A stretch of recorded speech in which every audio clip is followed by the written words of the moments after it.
Good evening, baseball fans. How you doing? How you doing? Welcome to the first night of the division round, and the first day of the division round. A couple of games have gone final here today. The Guardians completely handling the Tigers with ease today. The Mets with a dramatic victory. What do you know? The Mets are just riding the magic as of late. Both those teams take a 1-0 series lead. Tonight, we are watching the Yankees and the Royals. And then we got the Dodgers and the Padres. Everybody, how you doing? How you doing? Hello, welcome. Here we go, everybody. Here we go. Thank you for coming on by here tonight. Thank you for coming by. Good day of baseball today. Good day of baseball. Well, except for the Tigers and the Phillies, of course. I mean, my goodness, the Tigers, quick reaction to that one. My first thought was, listen, I like the quirkiness of the Tigers, right? I like the way they've been kind of doing things with the pitching staff. It's different. It's unique. They got a whole bunch of guys, opening games, and they got guys going in different spots and on different days. And, it's a quirky pitching staff. But why didn't they just go with Reese Olson to start things off today? I don't know. I thought Reese Olson was getting the start today. It wasn't on him today. They went with Tyler Holton. But I don't know. It's just kind of one of those things, man. Like, I don't know. I just feel like Olsen, you should have just given him the ball to start things off. I don't know. Why are you getting, quirky and cute to start the series? I don't know. I don't get that. We'll talk more about that during our stream here tonight. And as for the Mets, the magic continues with the Mets. It's just unbelievable what they're doing here. And was I maybe on to something yesterday when we did our preview of this upcoming series? The Phillies, their bats, I mean, sure, Schwarber had the home run today, but were the Phillies iced? I'm just saying, the Mets, their bats weren't really doing much up until, late in the game there, but the Phillies, I don't know, are they falling victim just like I said, right?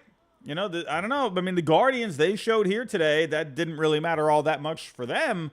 But, like I was saying, the last couple of years, the Phillies, they're a team that's, they've been that wild card team the last couple of years. And did that affect them today? Didn't affect Zach Wheeler. He looked amazing today, but the bats couldn't really do anything for him. Anyway, let's get to it here, everyone. Let's get to it. We got the Yankees and the Royals on right now. While I'm getting this all set up here, everyone, if you can, just like button for me, hit the bell notification, share the show, subscribe if you are new. Not a whole lot of people in here right now. I imagine things are going to pick up here as we progress through the night. It's also Saturday. People are, doing their thing on Saturday. You got college football on today, so not expecting a whole lot of people here to start things off. But the Yankees are down 3-2 here. And we got Austin Wells up at the plate. And, hey, Garrett Cole, he's been okay so far, but he's also he hasn't been terrible, I will say, but he's been a little off here. And Kansas City, they're doing their own to keep this game close. And there's a bases-loaded walk. And this Royals bullpen, which was so good against Baltimore in the first round, the Yankees have now tied it here in the Bronx. Now, Waka, he was taken out, pretty early here, but kind of just going over everything so far. Gleyber Torres, he came up big to start things off here, had the home run there that after Alex Verdugo had gotten on. And, Tommy Pham did get things started here today, had the sac fly. But like I said, during our preview last night, other guys were going to have to step up for this Yankee team. Soto, he's doing his thing here tonight. He's 2 for 3. Judge, he did have the walk. But I was saying a key for the Yankees is you're going to have other guys contribute here. Melendez coming up big. That's big for the Kansas City Royals in this series, right? That's been one thing that's been a bit of a question mark for the Royals. Sure, they were able to overcome the Orioles, but let's be real here. They scored 3 runs over those 2 games. They need a bit more offense, in my opinion. MJ Melendez coming through here with the 2-run home run that did make it a 3-2 game. It is now 3-3 because of the bases loaded walk. So you're seeing a couple of good things here so far. Even Pham, getting the sac fly, of course, you'd like to see a bit more damage if in that kind of a situation, but it is what it is. Now, so far with Garrett Cole, like I said, he hasn't been terrible, hasn't been great. 5 innings, 6 hits, the 3 earned, gave up the home run to Melendez, 4 Ks here for Waka. They just had him go 4, right? With Waka, he's at 70 pitches, so I could imagine, you're probably going to see Waka again at some point in this series. They didn't have him go incredibly deep into this game, but the Yankees were working him pretty hard. They decided to go with their bullpen here, and here we are. Tie game. But we got a good one here in the Bronx so far. Like I said, coming into this, I figured it was going to be a fun, close series, in my opinion, and so far, so good. Everyone, if you can, the light goal for tonight is 200. Again, it is a little light right now, right around 40, 50 people at the moment. I'm hoping we can get to a bigger crowd here tonight. I would imagine for the Padres and the Dodgers, I would imagine it's going to get cooking in this in the chat here tonight. Padres Dodgers fans, you guys are waiting for this matchup. But who do we got here in the chat? We got Wabu Prod, Brave Thrills. This is Bailey. How you doing? Toby's here. How's it going? Alex Arredondo. How are we doing? Nando 390. How are we doing? Yeah, Nando 390. I've been noticing that too with the sports media. A lot of Padres love, which is kind of surprising. Nothing against the Padres by any means. They've been great. I just figured, you'd be seeing a bit more love for the Dodgers just because, everyone loves Shohei Otani. You're even seeing Shohei Otani. He's getting mentioned a lot, even in just like national media, even just being brought up, casually, even if it's just like a non-sports conversation. Oh, there's a pop-up. Salvador Perez has it behind the plate. And Giancarlo Stanton's got nothing going on. Everyone, I got my coffee here. And we are good to go. We're going to be here for the next few hours.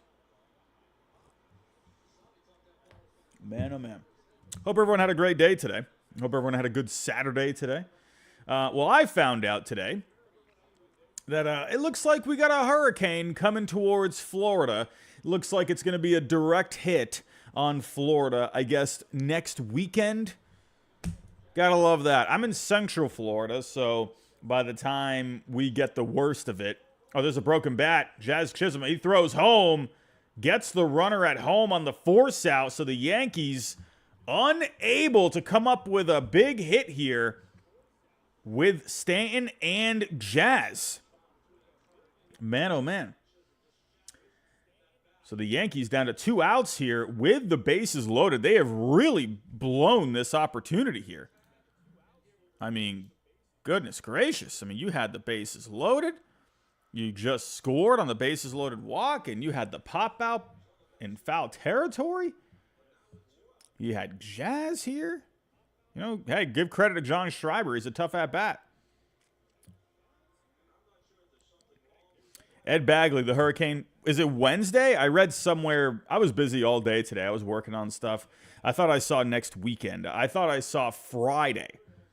Well, great. If it's Wednesday, that's wonderful. Goodness gracious. But yeah, it looks like it's going to be a direct shot on Florida as of right now. Goodness gracious. Prayers going out to all the people in Carolina. Goodness gracious, man. That's just a horrible situation. Jimmy Productions, $4.99. The Mets will win it all. They remind me of the 2019 Nationals. I mean, could you imagine?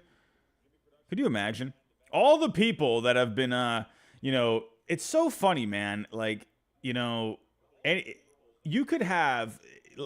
You all know I'm pretty terrible with my predictions. I'm pretty open about that. I'm pretty I joke around when it comes to my picks. They're always terrible. It's my problem when it comes to predictions is I try to be as analytical as possible. I try to look at the numbers, but then my heart will tell me something else. I'm always going back and forth with my brain and my heart, and that's a recipe for disaster. But it's so funny, man. I still get people commenting here today, yesterday, going back to that video. It's like, oh, this aged well. It's like, oh, how are your predictions? I guarantee yours were just wonderful. It's just funny. If the Mets end up winning it all, Jimmy, I mean, goodness gracious. Like, no one picked that. Not even Giraffe Neck Mark had the Mets getting by the Brewers in the wild card round. And nothing against him, but he didn't even think the Mets were capable of getting past that first round. And that's his team. You know what I mean? Yeah. So I don't know. We'll see if the Mets can. They got to get by the Phillies here. I mean, listen, today, I said coming into this game today, if the Mets could steal Game 1, that's just massive. We'll see. I'm very curious to see how this game with the Padres and the Dodgers goes tonight. Padres, they're running a hot streak here. Can they go into L.A. and take Game 1? We'll see. I feel like I did see some people out there having a Mets-Padres series for the NLCS. Oof. Schreiber painting the corner there with a sinker. Yuki Matsui, the playoff format hurts the bye week teams. It's funny. If the Guardians had lost today, I feel like you'd be seeing people coming up with that again. I don't know. I do think it is a problem. Personally, I do think it is a problem.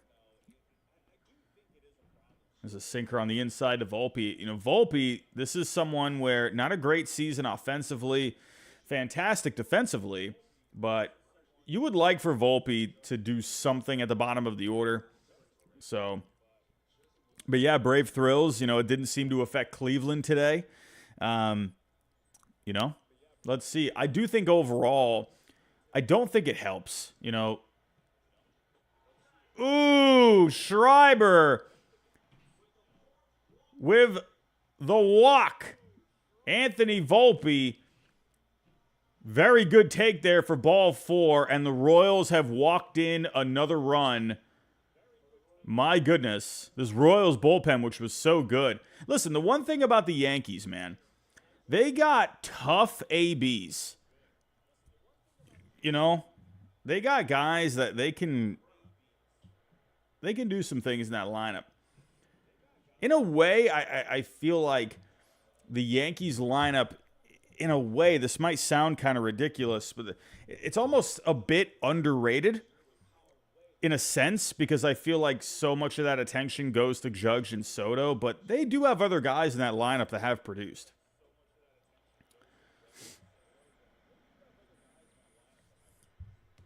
Yeah, Brave Thrills never bothered the Astros. Of course, you're going to have teams that doesn't affect them very much, but it's just funny how teams that more often than not, a lot of teams, sure, yeah, there's always exceptions, right? But more often than not, you see these teams, they're iced, right? The Phillies had nothing today. But, Hey, Caden, how you doing, my friend? Who do you have to win the Mets and the Phillies? I mean, the Phillies are my World Series pick. Schreiber with the K, but unfortunately the damage has been done, and the Royals handed the lead back to the Yankees with a couple of walks.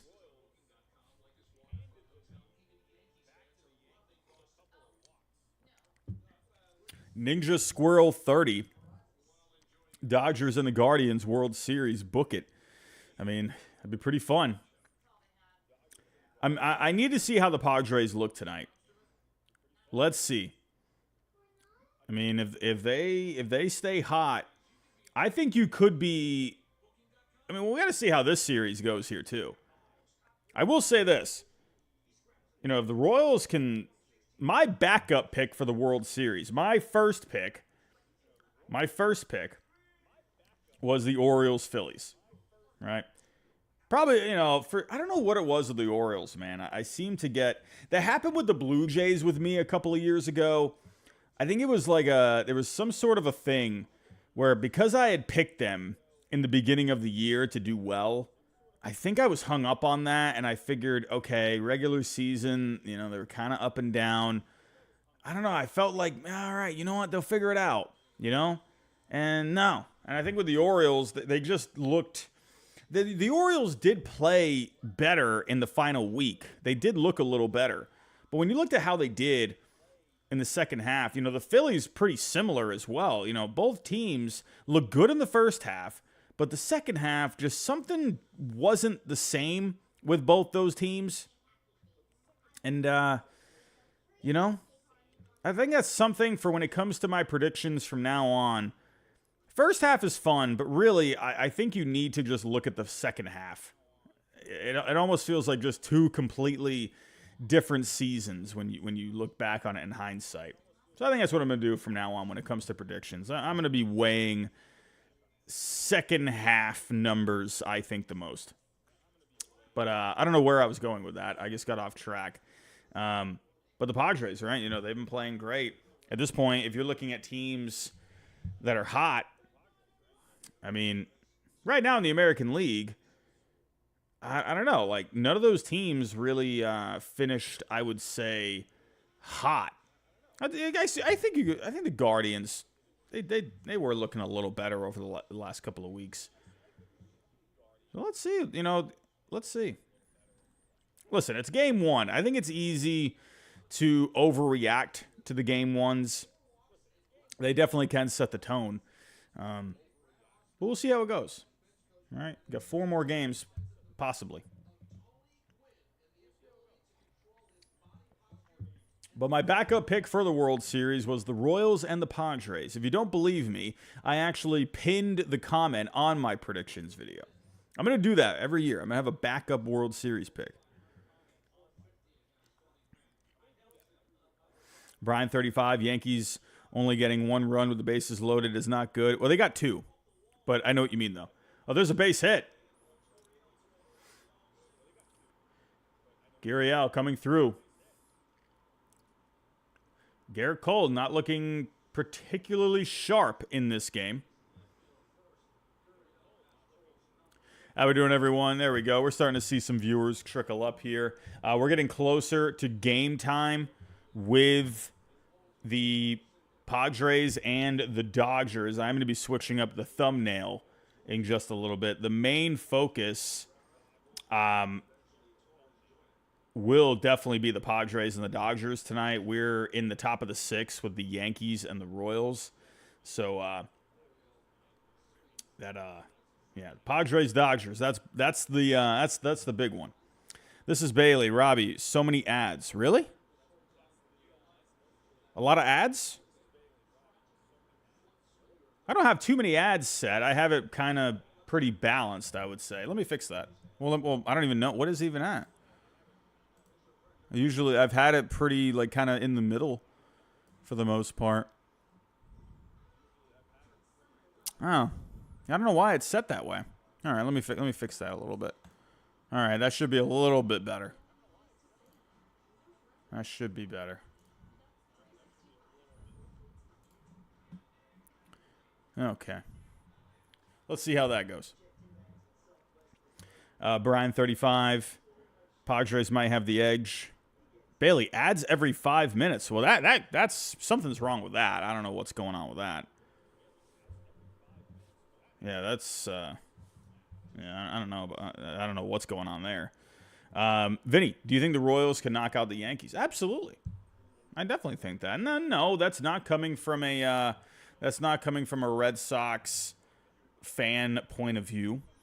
That's just coming from And listen, the Royals tonight, I mean, they had Waka starting in this one. So there's no Reagans yet. There's no Lugo yet. I'll say this. If the Royals steal game 1, I think they're going to win this series. Right now, it's a back-and-forth game. And the fact that the Royals were able to get to Cole, I mean, they already took him out. So right now, I don't know. I think if you're the Yankees, you shouldn't be feeling too comfy right now. Because your guy has gotten knocked around a little bit here tonight. The Yankees have come through. All right, they've gotten the job done. They got the lead right now. But, I mean, Cole was not inspiring here.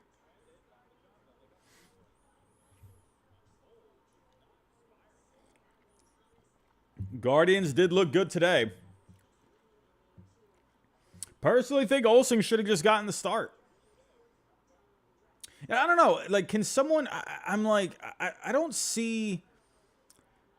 I don't get it. When you have Reese Olsen, who's been a starter this year, right?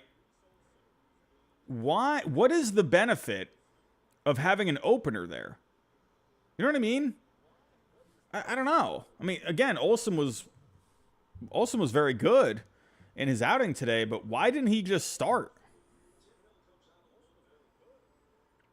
I don't know. I don't. What is the point of doing an opener in that situation? Is there?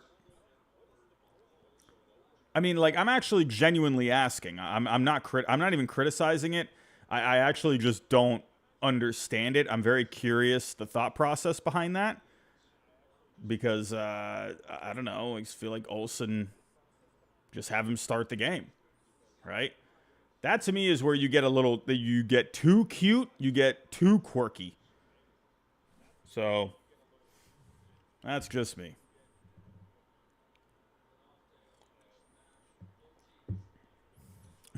This is Bailey. Chaos. But again, I want to know, there's a fly ball to Verdugo, and there's the first out. I just want to know, what is the strategy behind that? What is the thought process behind that? Does it help take pressure off of the pitcher? Does it help them get a little bit more time to warm up? Like, I don't know. What is that? That's my guess, is it gives Reese Olsen a bit more time to, in the bullpen. That's what I think. Dodgers, Padres starting. Well, I think we got about a few minutes till that one. Yeah, I think I'm gonna make the adjustments here. I'm gonna switch the thumbs. We will be paying attention to the Yankees and the Royals, but I know the audience for the channel, man. A lot of people from California. So, I know a lot of you are going to be tuning in. So let me fix up the title, the thumbnail. Okay, I think we're good to go.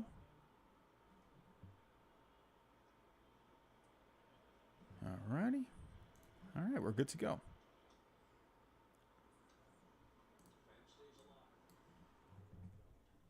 Okay. About a couple minutes till the first pitch in LA.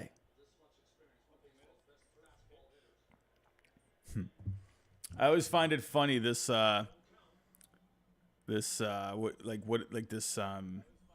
you even call this? Where you can see the shortstop and the left fielder, and they're like moving around, and you see a ball being thrown around. I always find that funny. You can just see him moving.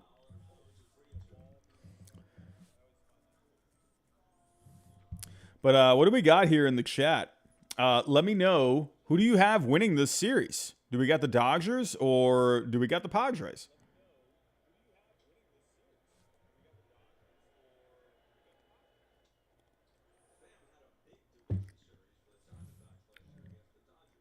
A-Rod Jeter said they got the Padres in 5. Everyone's leaning Padres, man. I mean, I'm not mad at it. I just find it like, it's funny because usually you see so many people leaning to the Dodgers every year. Everyone picks the Dodgers.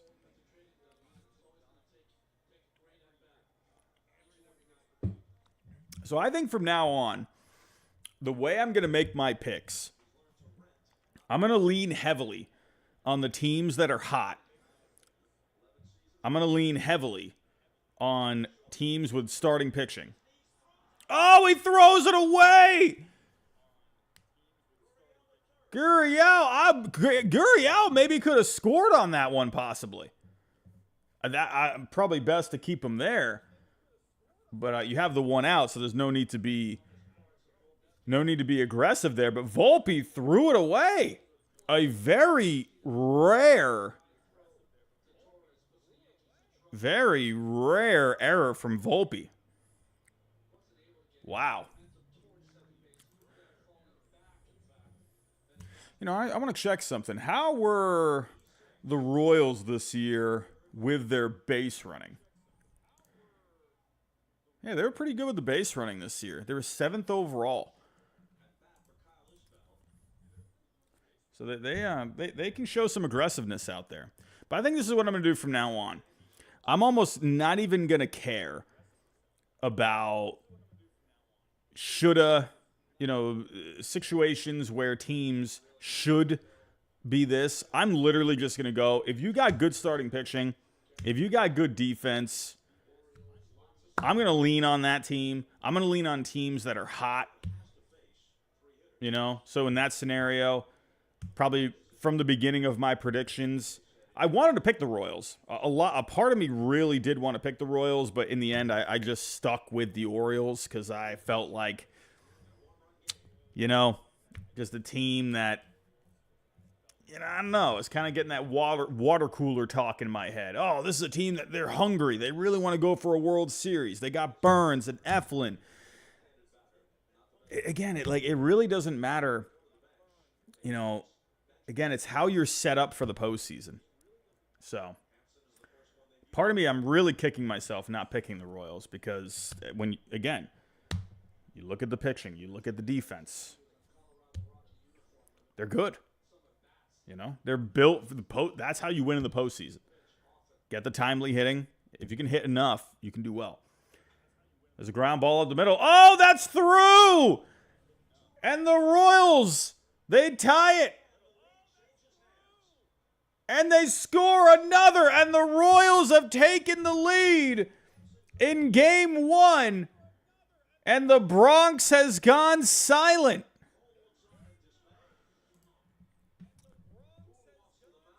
Wow. Listen, we're early here. It's, top of the 6th. But I'm going to say this. If the Royals can pull this out tonight, and then you got to go Reagans and Lugo,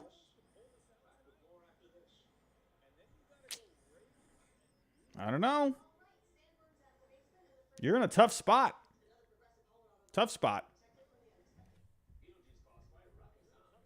That's another thing I in hindsight, when you look back, Garrett Cole has not really been, I would say, amazing this year. He's been good, but he hasn't been, like that Garrett Cole we saw last year. He's not the same. Remember, he had those issues in the beginning of the year. It took him some time to get back this year after rehabbing. Hasn't really been the same. I don't know.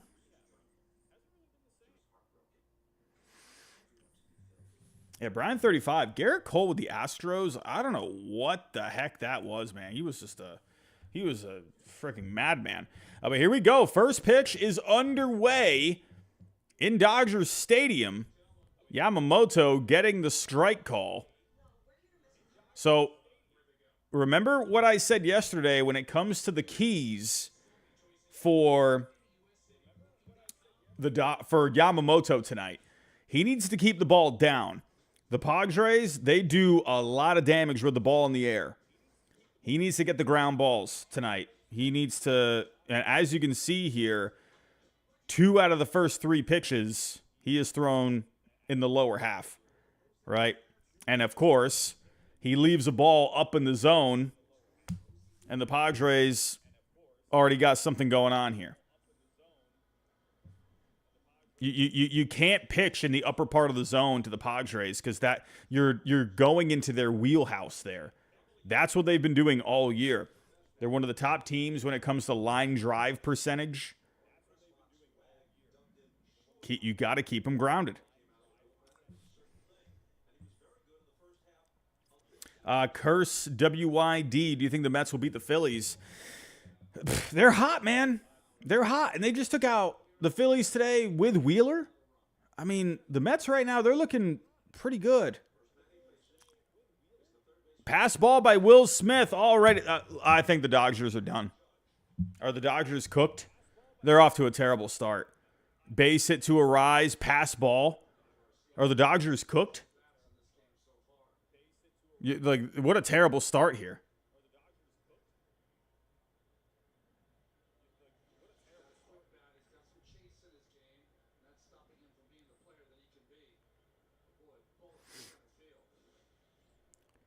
Honestly, I'm thinking my backup pick is going to come through Royals Padres at this point.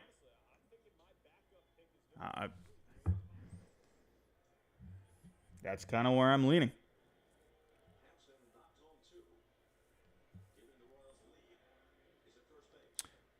3-0 green light is here. How you doing, my friend? $4.99.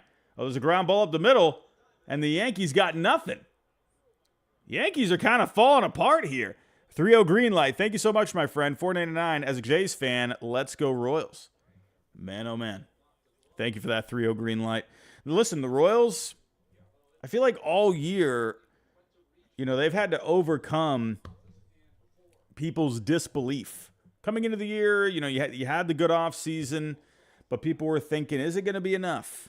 A lot of people still weren't sold. Halfway through the year, they're playing great.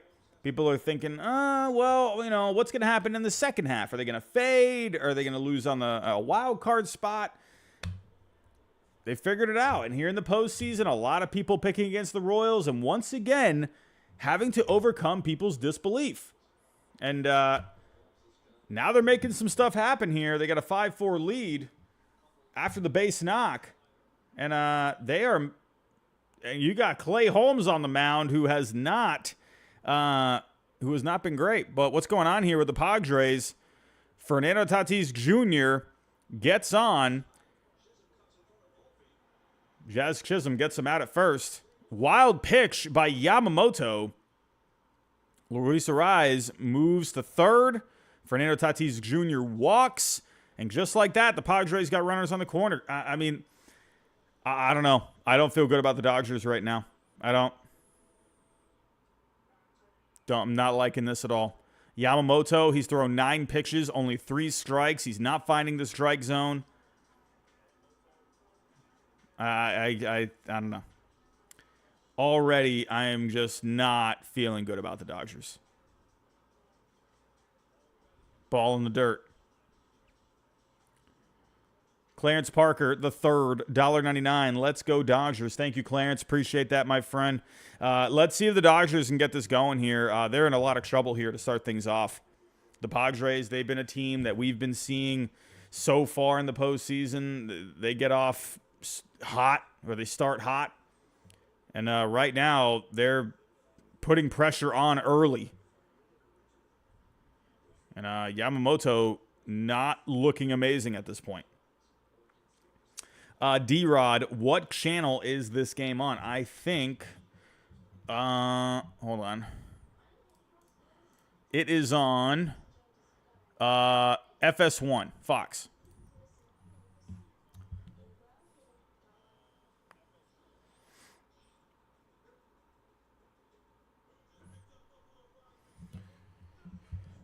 Man, oh man. Again, it's game one. You tend to overreact in the early going. It's a long series. I do think this Dodgers-Padres series will go far. Yeah.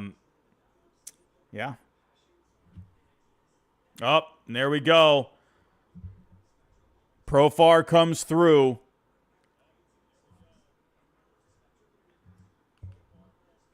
I gotta get the game on my TV.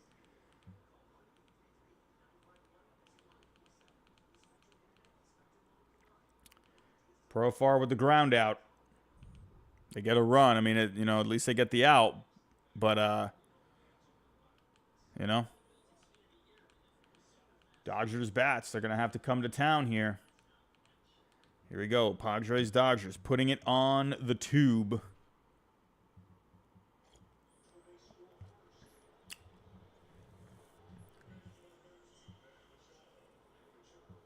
Here comes Machado.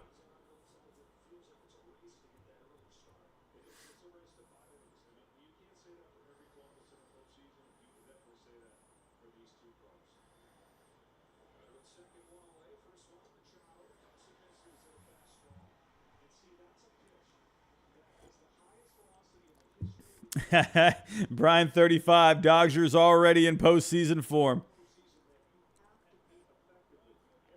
Man. Machado fouls it back. 0-2 count. Robbie, I'm calling for an Otani walk-off. Like I said, Otani. It's the Otani factor, man. Let's see. I mean, I know maybe I'm jumping to conclusions, but the fact that the Padres, already getting off to a hot start here. We got a, long game. Ooh. Yamamoto, man. Looked like a pretty good pitch. Looks a little low.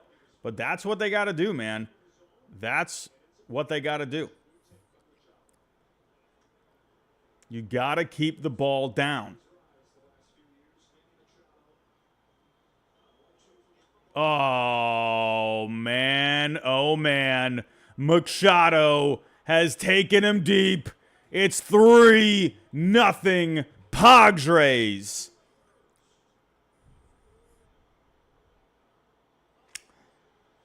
Dodgers are cooked, man. They're cooked. I'm sorry. They're cooked. I'm not going to get ahead of myself. They're cooked right now, at least. You just left the ball up. I've been saying this. The Padres are the one team you can't leave the ball up. You just can't. Get Yamamoto out of there, dude. Like, he doesn't got it. I mean, well, he'll probably settle down. That's my guess. So he'll probably give you a couple more. But Yamamoto, man. Isn't it crazy how coming into the year, everyone, even myself, I was so hyped up on Yamamoto, man. Who would have thought Imanaga would have been the better guy out of those two coming over from Japan? Listen, again, we're kind of jumping to conclusions here, but it's fun to jump to conclusions, man. It just is. If this is how this series is going to go, you have to get Dave Roberts out of there. You have to. Like, sorry. I'm not saying that's on him here, but honestly, I think for the Dodgers, you need to stop, spending so much money on the free agents, and you need to get your personnel right. You need to, do something when it comes to the injury prevention side of things. They've had so many injuries over not just this year, but the last couple of years. So, I don't know, the way they're handling guys, it's managing workloads. It's definitely, something's not working there. But I do think Dave Roberts will be gone if the Dodgers don't win this series. I don't see any other avenue where Roberts stays. You know what I mean? Remember I said that coming into the year? A lot of people were saying that, but I would imagine, Shohei Otani. This is a guy you're paying the big bucks, for years. This is your star. You got to think even Otani's probably going to be like, we probably, Andrew Friedman, we probably got to go with someone else, man. I don't know. Xander Bogaerts is up. Drops it in. There's a base hit, and the Padres keep it going. Man, oh man. Yeah, Brian 35. Yeah, the Dodgers, man. Dodgers, I mean, you got great players, but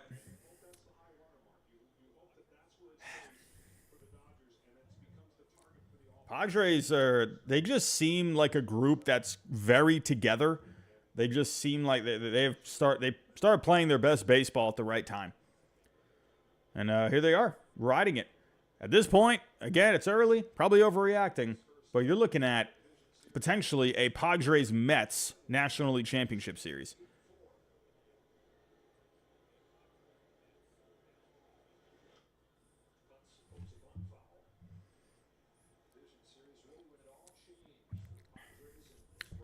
This is Bailey. You are right, though. You are right. It is early. It is early. I think there's a lot of emotion that surrounds the Dodgers because of all the failures over the last few years. Crypto Chris, maybe I might be getting ahead of myself a little bit, but again, you look at the Dodgers the last few years, and you know, I'm not even a Dodgers fan, and I'm getting all hot. You know, it bugs me how underwhelming the Dodgers are in the postseason. It's just every single year. And it's like you come out here and you're already down a 3-0 hole. You know, it's like, and this is me as a Red Sox fan. Why am I getting upset about this? It's bothersome. Just to see a team where you got all this star power, and every year you just like, it's always something.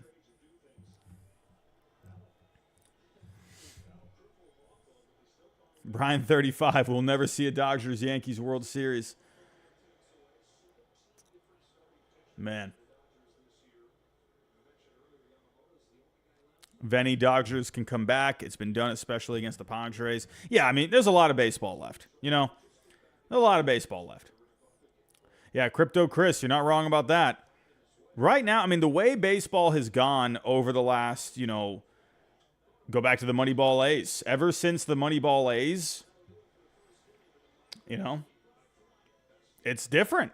It's not the same anymore. You know, the Yankees, when they used to go out there and spend the big bucks, you know, that meant something. Nowadays, not so much.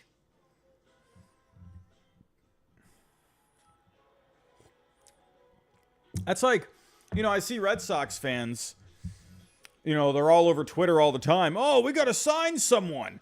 I mean, we got to spend money. We're the Boston Red Sox. Like, is that going to win you a championship? You got to have the foundation set first. Well, just because if we go out there and sign Max Fried, we're going to win a World Series? I mean, come on. Like, what are we talking about here? You're absolutely right about that, Chris.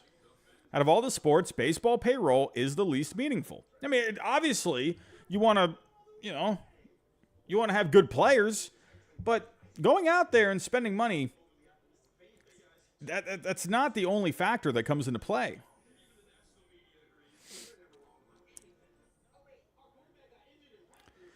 But we'll see. You know, speaking of spending money, did anyone see the report today? The Angels are looking to increase payroll. Are the Angels back? Are we back? I mean, come on. I need an Angels. I'm going to say it right now. If the Angels are willing to spend the big bucks, Max Fried is going to be an Angel. I'm calling it. Calling it. If they're willing to spend that kind of money, Max Fried is absolutely an LA Angel. I'm going to say that right now. Going to say it because, you know, a lot of people I see, you know, say, oh, the Dodgers will go get Max Fried. Right? Well, the Dodgers have been spending a lot of money over the last couple of years. Are they going to give out another massive contract this offseason? I don't think so. I don't think the Giants will bring in Max Fried. I think you could see them pop up, but I think at this point, with kind of what's going on with the Giants, I mean, I don't even know what their plan is for this offseason. Are they going to be wanting to bring in guys? And I think they would prefer to bring in Blake Snell or bring him back. I think that would be their main target. Could they turn to Max Fried? I could potentially see that. But I think their main objective is Snell at this point. I don't know. I just think if the Angels are willing to spend money, I think they would be more willing to be a bit more aggressive than the Braves. Yeah, and Angel Martinez, again, he is a California guy, South Cali. Max Fried is such an Angel. It just looks right. Looks right. Kind of reminds me of the C.J. Wilson signing. Here we go. Otani in his first postseason at-bat against Dylan Cease. Swing and a miss. Otani. Strike one. That's a sign. Is that a sign? The Dodgers are cooked. Kidding. Oh, man. Otani. 0-2 count. Caden, man. Blake Smell. I absolutely remember Blake Smell. Good times, man. One of the most stupid nicknames have ever come up in my life, but it hits so good. Otani here. 3-0 deficit early in L.A. Otani in his first postseason AB. Otani fouls it off. Breaks his bat. Did he break his bat? Nope.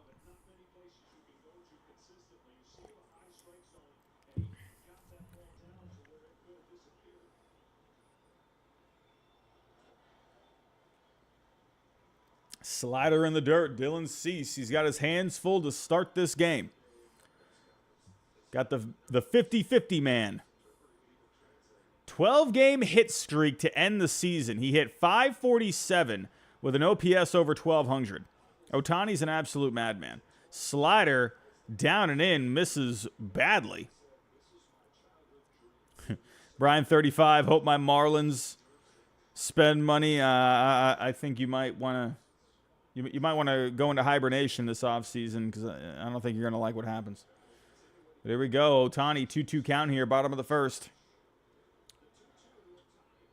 Fly ball. Jerickson Profar, he's under it. And Otani is out in his first ever postseason at-bat. Isn't that weird seeing Otani in the postseason? Because we just haven't seen it. It feels so odd, but it just feels so right at the same time. What's going on in New York? What do we got going on in New York? Oh, the Yankees tied it. The Yankees tied it. Austin Wells, base hit, ties it in the Bronx, and the Yankees have evened the score at 5-5.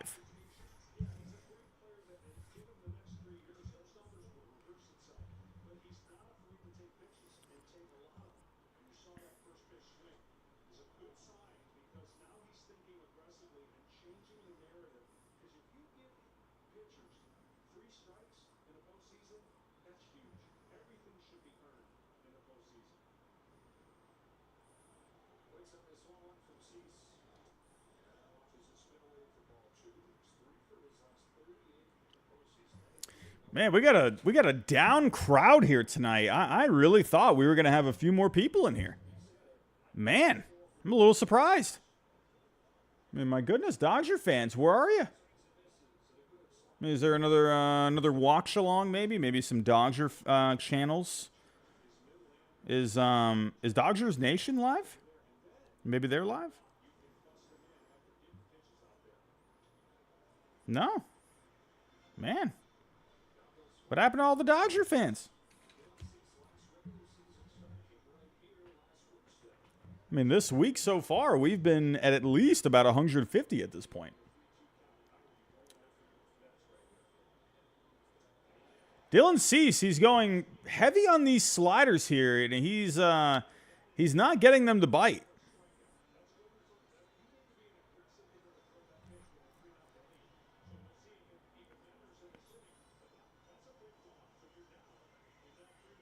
Freddie Freeman, having a bit of an ankle problem as of late.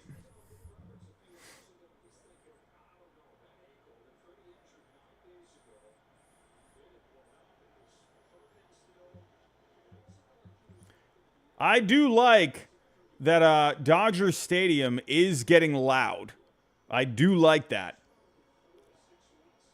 Because, you know, a lot of the times Dodger Stadium, they get this reputation where they're not very active. You know, kind of quiet, casual, you know, like laid back. But I don't know. I've definitely heard Dodger Stadium loud. But they're pretty loud here so far.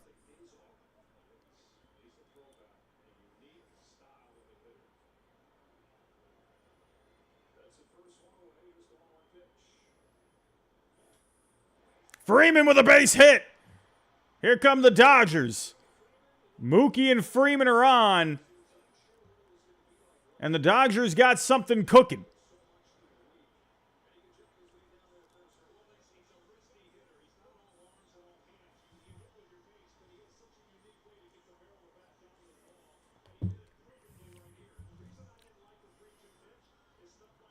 You know, when it came to the ankle with Freeman, you know, a part of me, like, I kind of didn't really worry about it all that much. Because with Freeman, he is just such a good hitter. You know, I just think to me it's like, unless he just cannot even walk, I trust Freeman to at least do something with the bat. Here's Teoscar Hernandez. Great season with the Dodgers. I'm going to say this right now. I wonder if the Red Sox could revisit talks with Teoscar. You know, I think it could be possible, but we'll see. Ground ball left side. Machado to second. On to first. Oh, Teoscar beats it out. And the Dodgers stay alive here. They got runners on the corners. Bottom of the first, 2 outs. Venny, right? Mookie and Freeman actually showing up. You gotta love it. Man, but so far, Otani, Teoscar, not able to get anything going.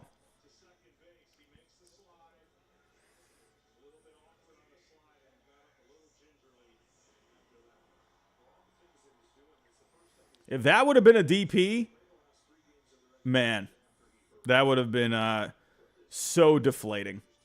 So deflating. Max Muncy, can he get something going here?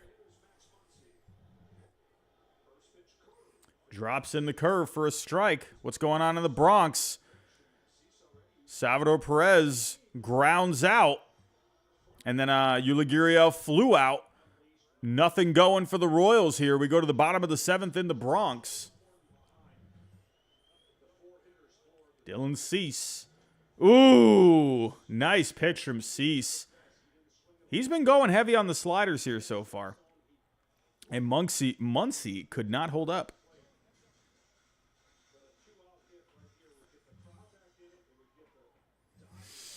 Yeah, Muncy, man, he needs to. They need something here to at least show they're in this game.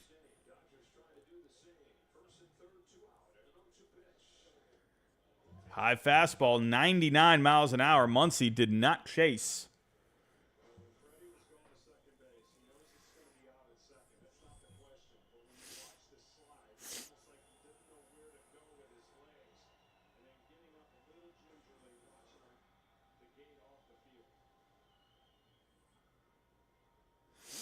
Slider in the dirt. Oof. They got a bit of a lucky bounce there. Bounced off of his leg. Teoscar, if that bounced away, he would have gone to second.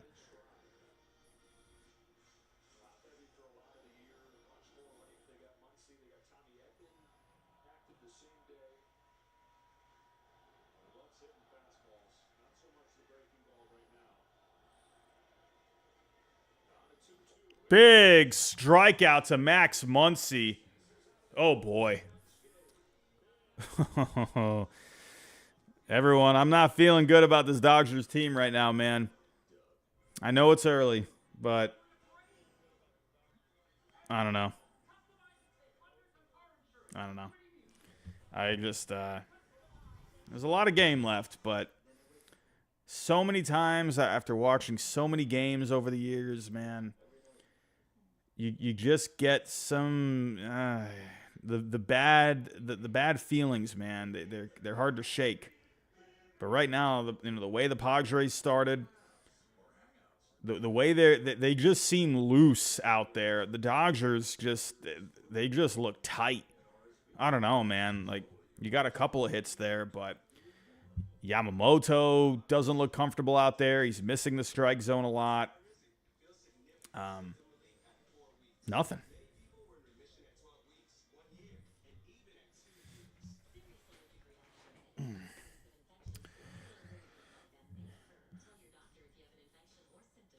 But what do we got going on with the Yankees? Yeah, we got a good one here in the Bronx. We have a very good one here in the Bronx.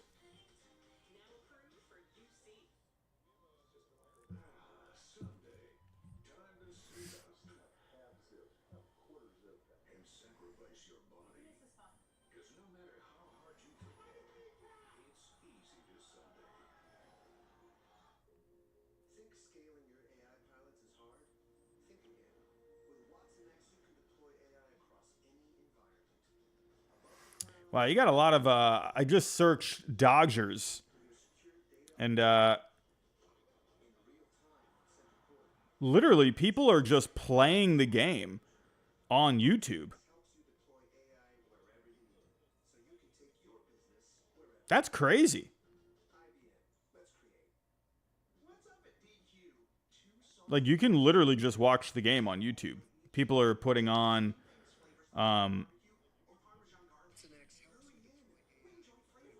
wow. Well, now I know where all the Dodgers fans are tonight. They're just watching these streams. Man. Okay, then. You literally just have illegal streams going on YouTube. I'm surprised YouTube is not cutting them off right now, because that's not good. There's I saw 4 different streams with literally just the actual broadcast, like the commercials and everything. That's crazy. Well, now I know where they're all at. They're all watching the game. Wasting Mookie's life. I mean, man, Mookie signing a big deal there, and yeah, they had the 2020 World Series, but you want to see the Dodgers win one, outside of those circumstances. Here's Yamamoto. Let's see if he can settle down here.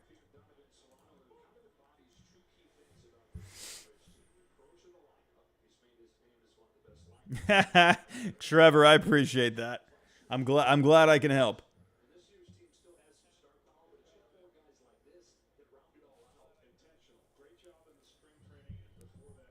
Any wrestling fans in the chat here tonight? Gonna had the pay-per-view on today, the Bad Blood pay-per-view.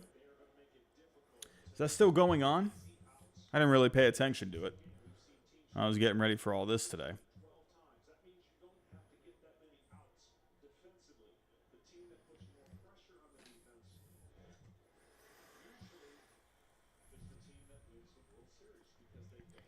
But Yamamoto, he got off like the first few batters, he was looking just not loose. And he looks like he's looking a little bit better. But he really needs to stop hanging stuff, man. That they got to stop doing that.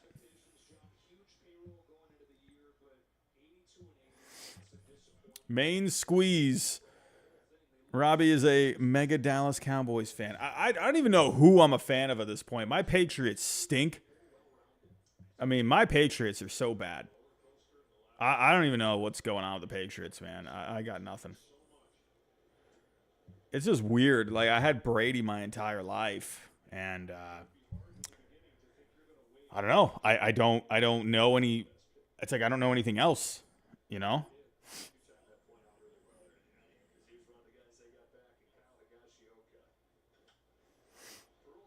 Ground ball. Muncie's got it. On to first. Yamamoto, he's looking a lot better here. Clarence Parker. Rams suck too. I mean, I will say I'm doing pretty good with fantasy football this year so far. Doing pretty good with fantasy football. Doing all right.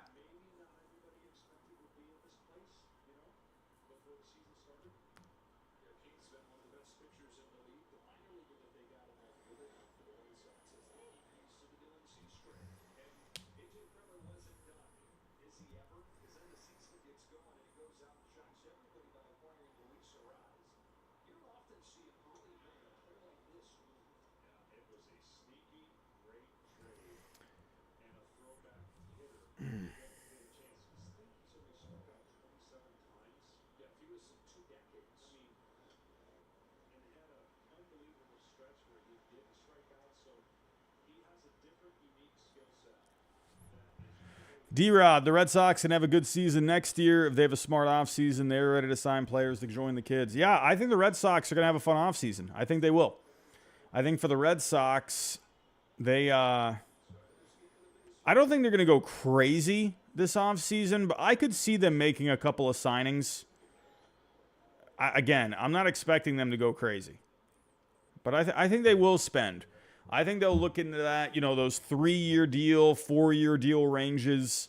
I think they'll be a bit more aggressive when it comes to the offers. Like last year, they were trying to bring in guys on a dime. And, Yamamoto getting a nice strike 3 to Luis Arraez. Arraez does not strike out all that much. Actually, we can go to Arraez with the strikeout percentage this year. Arraez only struck out 4% of the time this year. That is crazy low. And he just got him looking on the outside. Now, it did look like it was perhaps a little outside, but Yamamoto got the call. The Dodgers, they need to get something going here. Need to get something going. Like, I'm just saying. D-Rod, yes, Robbie, not Soto crazy. But exactly what you said, a smart offseason. Yeah, I think for the Red Sox, I think they'll look to add something for the pitching staff, for the rotation. I see that happening. Will it be a Corbin Burns level? I don't know about that. I could see someone like, Sean Manaea. I could see Yusei Kikuchi. Someone on that tier, right? Like a 3-year deal, 4-year deal kind of a thing. They got a lot of pieces in that farm system they could trade. Will they go crazy and go after Garrett Crochet? I think it really depends. I think the market is going to dictate that for the Red Sox. I think the Red Sox would like to land Garrett Crochet. I mean, who wouldn't? But if the White Sox... I would imagine it's going to... The White Sox would be asking for Roman Anthony. Like, that would be the first guy that comes up. My guess is the Red Sox say no. And then the White Sox, they go back out to the market. They start surveying other teams. All right, what can you give us? What can you give us? Could you circle back to the Red Sox if you feel like you're not getting the offers that you like? Could you maybe figure something out with the Red Sox where it wouldn't have to take someone like Roman Anthony or even someone like Christian Campbell? I don't think Marcelo Meyer would be a guy. That's your future shortstop. You build around shortstops. They're not trading him. I think the Red Sox, they could be a player for Crochet, but they're not giving up Anthony. And again, it's going to come down to what are the other teams going to be offering for him? And if they don't see an offer, then maybe the Red Sox, or if they don't see an offer they like, maybe the Red Sox could give them the best possible deal without having to offer Anthony. That's a bit of a stretch, but we'll see. Brave Thrills. Do you think Max Fried goes to Boston? No, I don't see it. I don't see it. I think he's going to ask for too much money.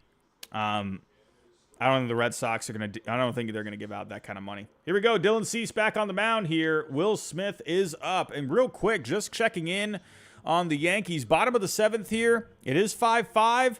Yankees got a runner on. Jazz Chisholm is on. He stole second. It looks like they challenged it, but he's at second. You got Lorenzen up. You got Cabrera, who is 1 for 3 tonight with a double, trying to come through. We'll keep checking on that game.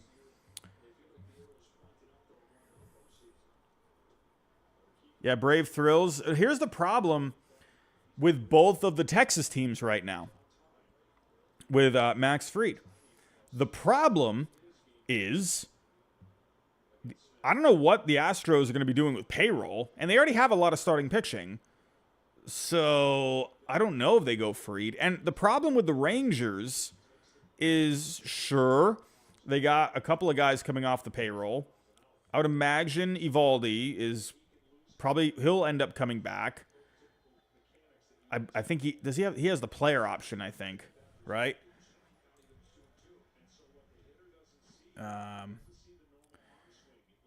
Rangers, where are we at? So I think he has, yeah, so he has the player option. So you could see a situation where Eovaldi maybe opts out and looks to get a more secure deal, which I don't see why not, but I think the Rangers would like to keep him. So if he comes off the payroll, and then Scherzer, who is coming off the payroll, where the Mets were covering a lot of his salary, you got Heaney coming off, and Will Smith works the walk. Maybe there could be an avenue there, but the one thing I keep thinking about with the Rangers is the whole TV revenue thing. What's going to happen with that? That's a big thing right now. You just had that whole thing with Bally Sports. It looks like the only team that they're going to be keeping are the Atlanta Braves, and I think maybe the Rays are involved with that. I'm not sure what the exact details were. But if the Rangers aren't going to be getting revenue from that, I mean, that's going to be a big question mark on how much money they're going to be willing to spend. So we'll see. I don't know what that looks like. But my pick as of right now, I think Max Fried goes to the Angels. That's my pick. Especially after the report today that the Angels are looking to increase their payroll. Gavin Lux, trying to get something done here. But the Dodgers absolutely need to add on some runs early here. They can't let Dylan Cease fall into a groove. They need to get going here. You should have all the urgency in the world. Gavin Lux rips it up the middle. There's a base hit. And the Dodgers got a couple on here. No outs. Here we go. Dodgers off to a good start here in the second inning. Brave Thrills. What do you think about the Braves keeping all of their coaching staff? Yeah, I don't see why not. Could you have done something possibly with the hitting coach? Maybe.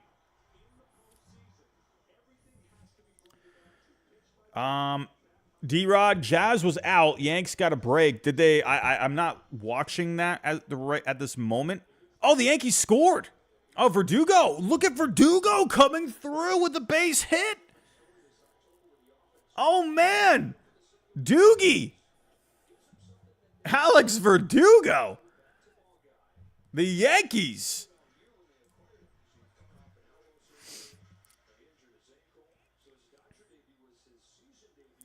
Tommy Edman, Cardinals legend.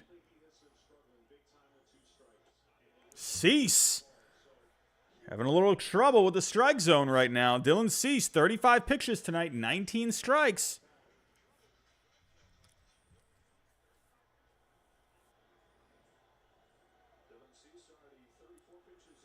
Colton, Jazz was out.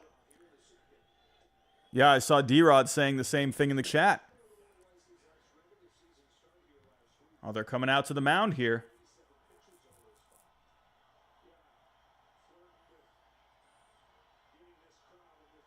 The Dodger crowd is waking up, man.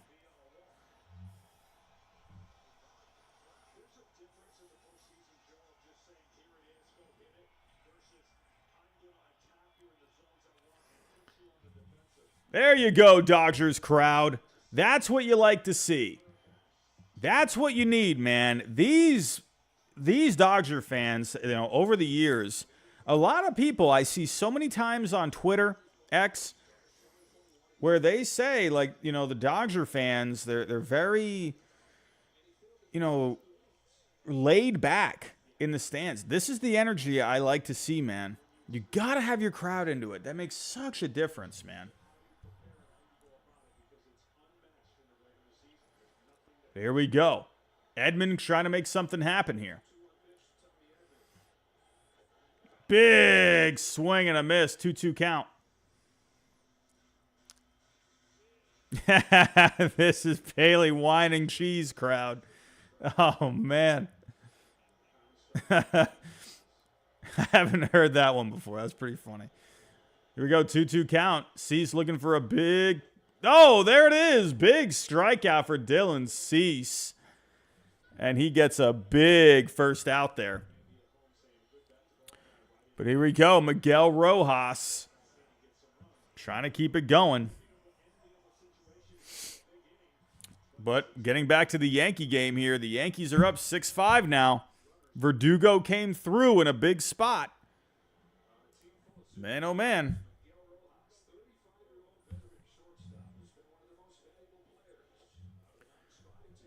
Misses the strike zone with the slider. Yeah, Brave Thrills. I know I said I was going to look into possibly using a different app to watch the game because the Spectrum app is so far behind. It's just so aggravating. There's a slider drops into the zone.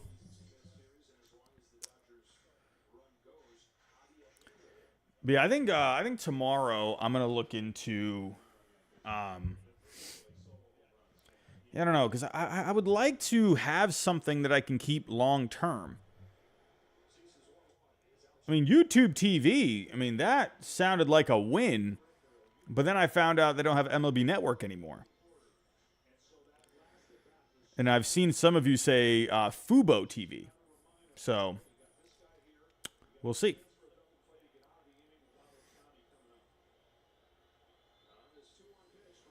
Big swing and a miss. Dylan Cease pounding the strike zone with the big fastballs.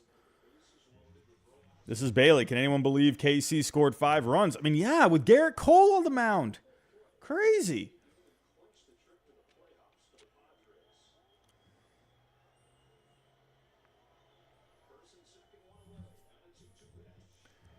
Doesn't bite with the slider. Cease has not had a lot of success with the slider tonight. They're not chasing it a whole lot. Surprisingly enough, he's had a lot of success with the fastball tonight. Not really anything going on with the slider all that much.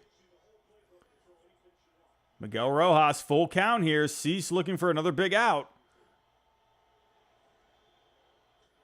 Fouls it off. Man.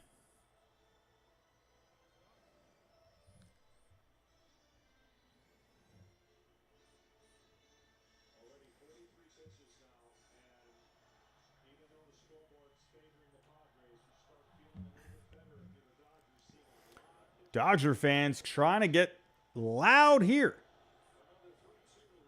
Pops it up. Wow. Unbelievable. Here comes Otani.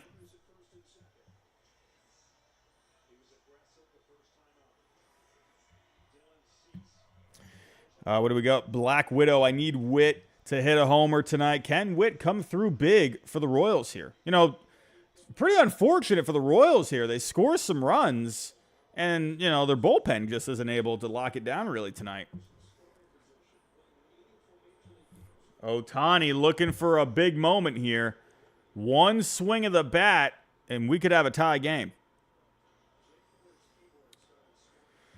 In his last 9 games with runners in scoring position, 12 for 14, and OPS of almost 3,000 for Otani. This guy is an alien.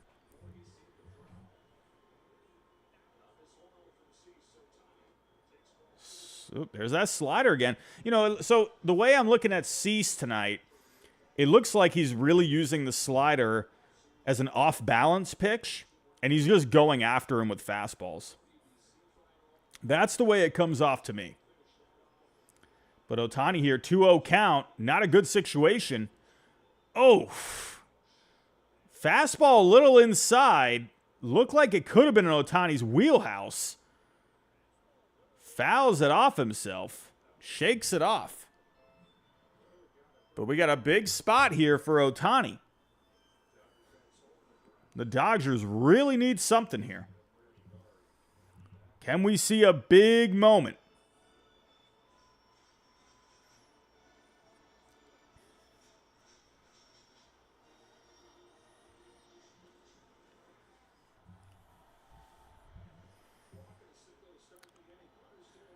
Two-one count, bottom of the second, 2 outs. Otani looking for a big hit. Otani drills it! He throws the bat, and the Dodgers have tied it! Shohei Otani, the aura is real! Oh my!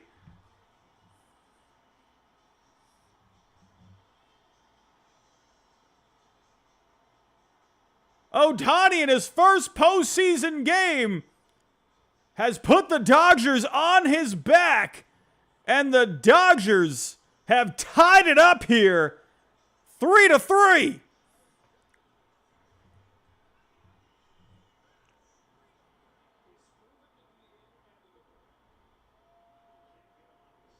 Man, oh man.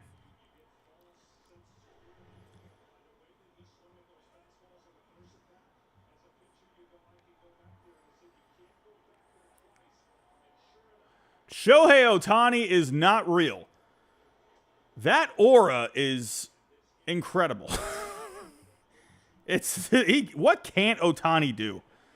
But, listen, great moment. But the Dodgers, they're going to need some other guys to step up. Mookie here. Keep it going, man. Keep it going. Red Sox legend, Mookie Betts. Did you see Otani just chuck the bat? Wow.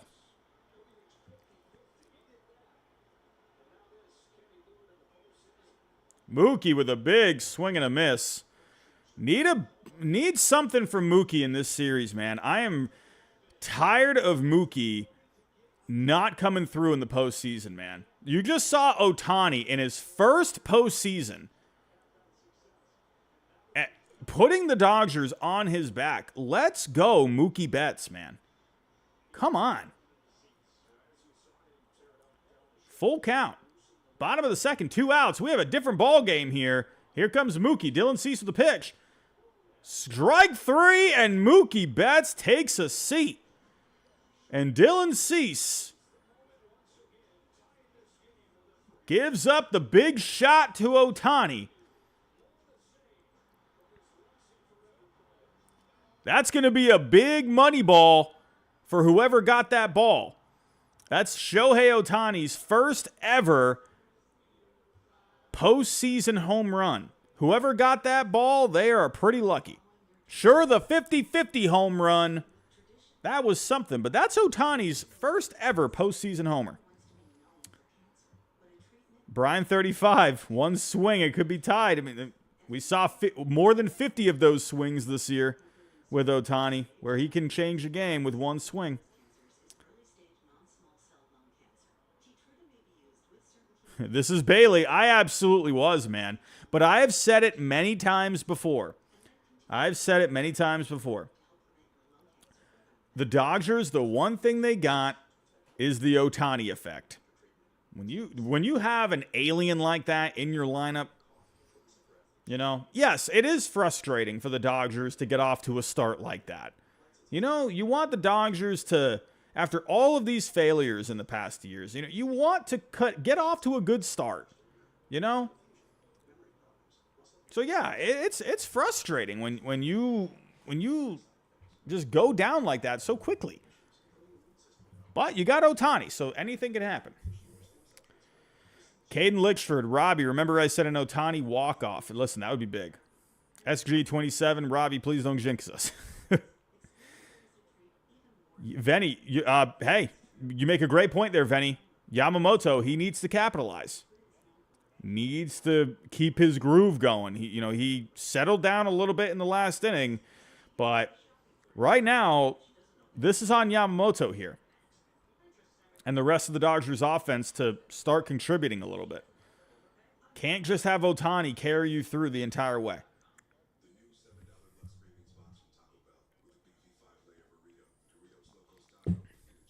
Or, I don't know, maybe you can. Maybe you can have Otani carry you through. He's that good.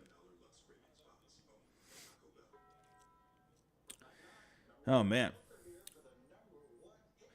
That moment there, that was the most that we had. I'm going to be honest, everyone. I mean, I am a little, what's the word I'm looking for here? I'm a little shocked at the turnout for the viewership tonight. I really thought we were going to have a few more people in here tonight. I mean, I think we will later on, but I mean, we've been having good turnout for the entire wild card round. I mean, goodness, like I really thought California, that's one of the biggest demographics for the audience on this channel. I really thought we would have a few more people. I think we'll end up getting a few more, but we did have a few more people trickle in when that moment happened. Yeah, this is Bailey. Otani is a unicorn. Absolutely. Foop went from endgame to a surprise on that home run. I mean, feelings were not good to start things off for the Dodgers, man. SG27, Yamamoto still can't find the strike zone. I mean, I think at this point, you're just hoping he can give you 5. That, I think, would be, at this point, a successful night for Yamamoto. 5 innings, keep it tied, you know. This is Bailey's Saturday night. Everyone knows you hate the Dodgers. I don't hate the Dodgers. I do not hate the Dodgers. I don't know why people think that. I don't hate the Dodgers. Oh, there's a base hit for Fernando Tatis Jr. Wow, that thing was hit hard, man. That rolled. What the heck was that? That ball was a grounder, and it rolled all the way to the warning track. Goodness gracious.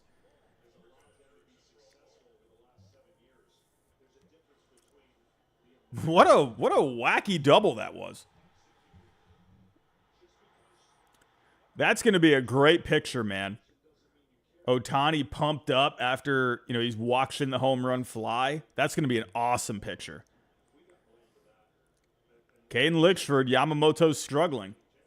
He is definitely not right tonight. Gets a pop-up.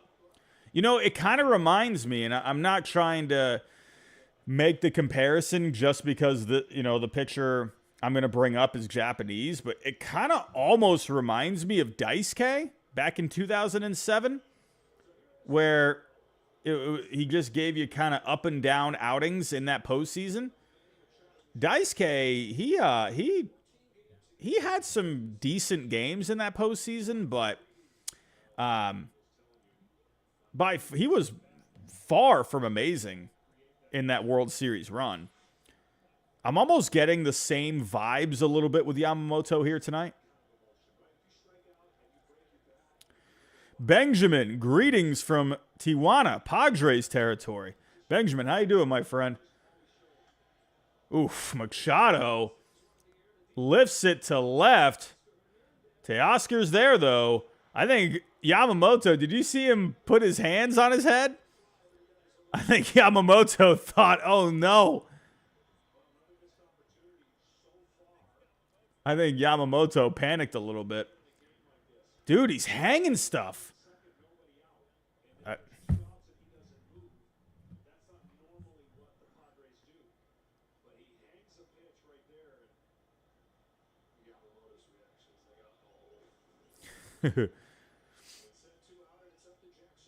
Jackson Merrill, potential Rookie of the Year candidate. That was a nice splitter from Yamamoto, man. Very nice splitter. Oof. There's that splitty. That's regarded as the best splitter in the world. My goodness, the movement on that.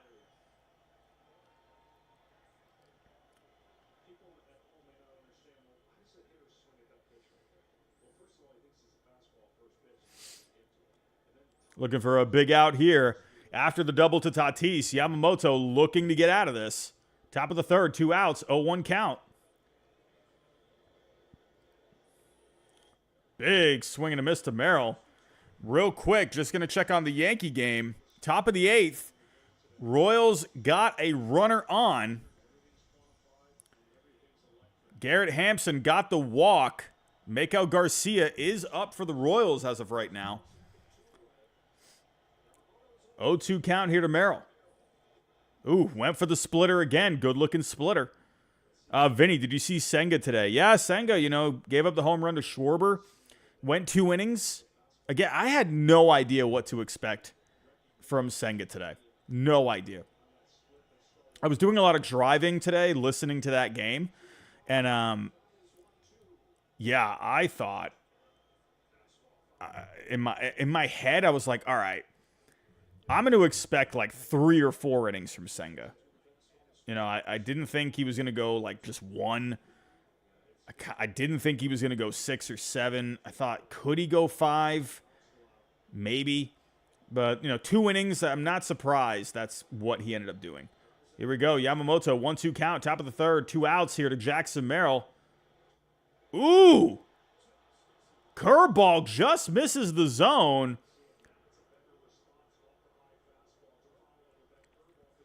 It looked like it could have maybe caught it, but I think it was a little outside.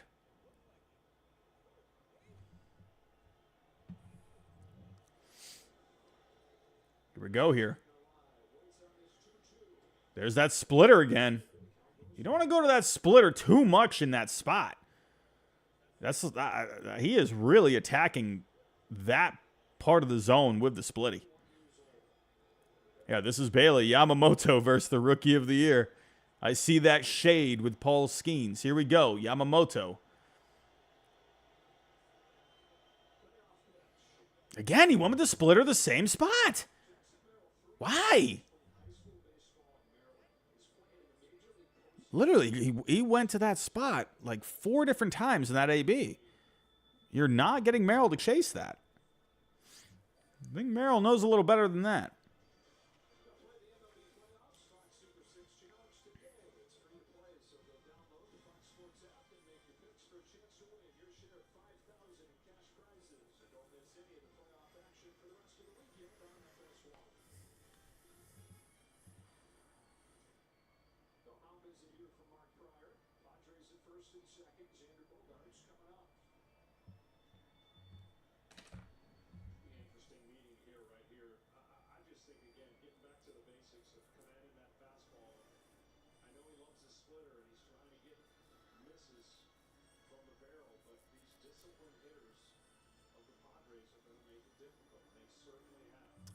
Here we go.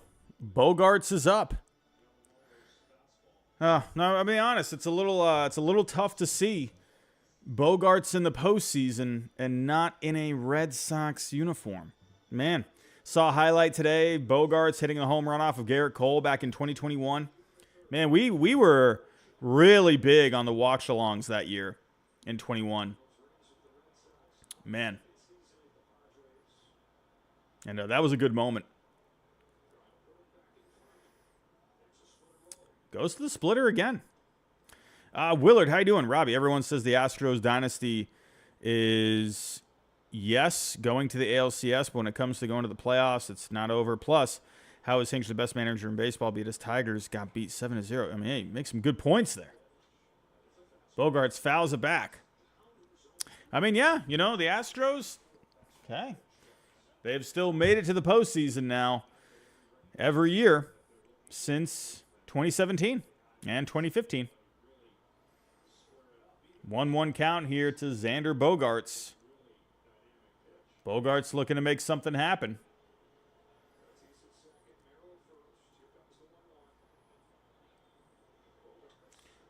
Bogaerts rips it to left. That falls. Here comes Tatis. He scores easily. And the Padres, they'd not take just a 4-3 lead, but a 5-3 lead. Merrill comes all the way around, and Yamamoto is looking cooked.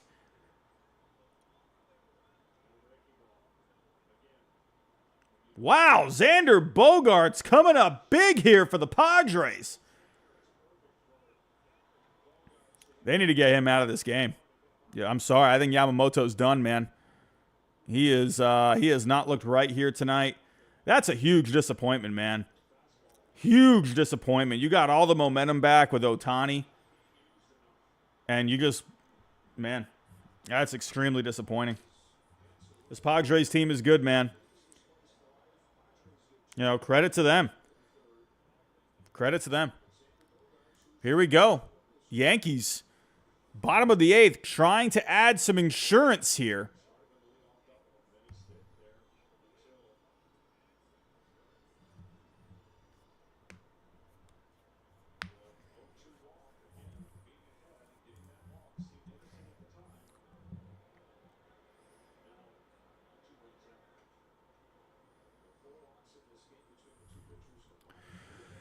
This is a very disappointing outing for Yamamoto here. You know, obviously it is his first year in Major League Baseball, you know, but when you're getting paid the big bucks, you know, and I think, you know, could you see Dodgers fans, you know, this game's far from over here. It's not even the bottom of the 3rd, you know, but I think Dodger fans, they're going to have a real gripe, you know. Should you have gone Yamamoto in game 1? You know, like, should you have just gone with your guy who you brought in at the deadline, Jack Flaherty, who's been solid? You know, I think you, in hindsight, you know, was Yamamoto the right guy to go with? I know you can look at, you know, you lean on the rest and, you know, whatever, but at the end of the day, man, it's like, I don't know. To me, it's like, I would have given Flaherty the game 1 start, personally. I remember even thinking, like, oh, wow, they're not going to go Flaherty for game 1. You know, okay, Yamamoto, all right. But, I don't know, man. That's just me. Oh, well, there we go. But we got a lot of ball game left, folks. It is only the bottom of the 3rd. Only the bottom of the 3rd. Still a lot of baseball. Still a lot more at-bats for Otani to hit some more 3-run dingers. Let's see what's going on here with the Yankees. So right now we got 2 outs. Yankees looking for some insurance. Ursig is on the mound.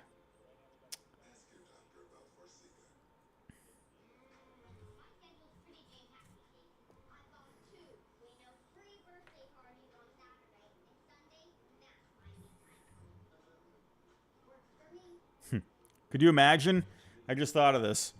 Let's just have the Dodgers put Otani on the mound, man. Let's just have him put him in. I say we do it. Just make the move. Get Otani in there. At this point, you got to ride that man. He's got to bail you out at the plate, and he's got to bail you out on the mound too. Otani, let's go. Get warming up in the bullpen, buddy. Man, oh man.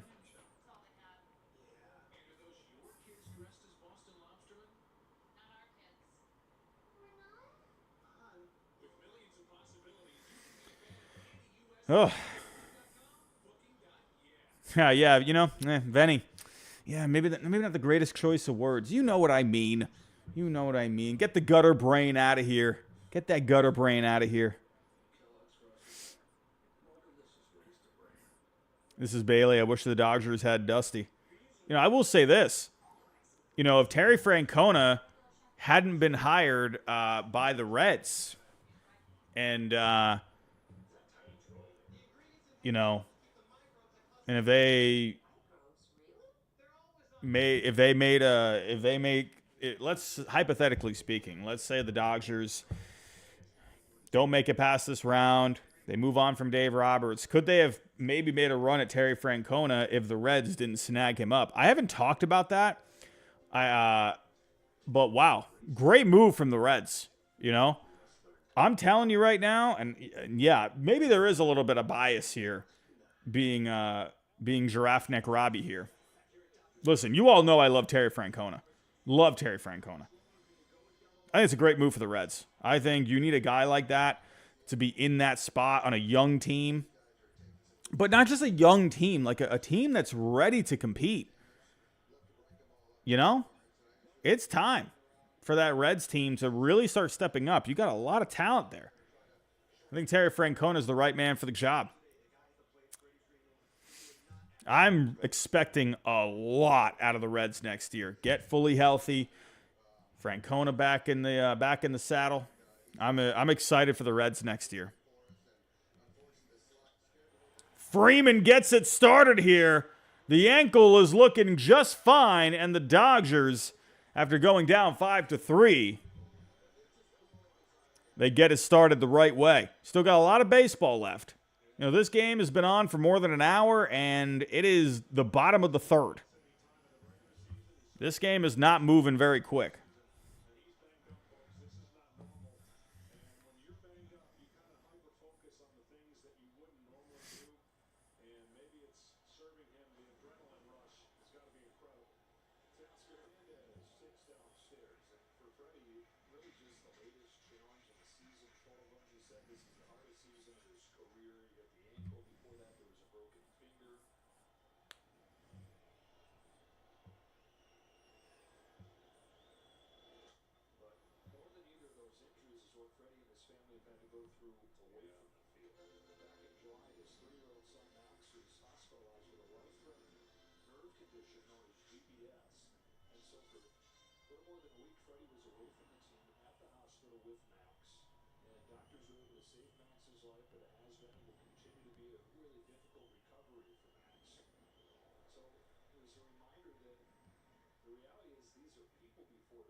Freeman stole second.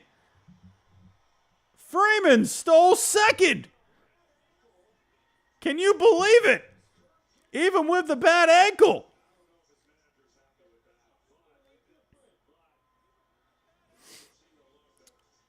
There's no way Robert sent him. There's no way. That had to be a Freeman call.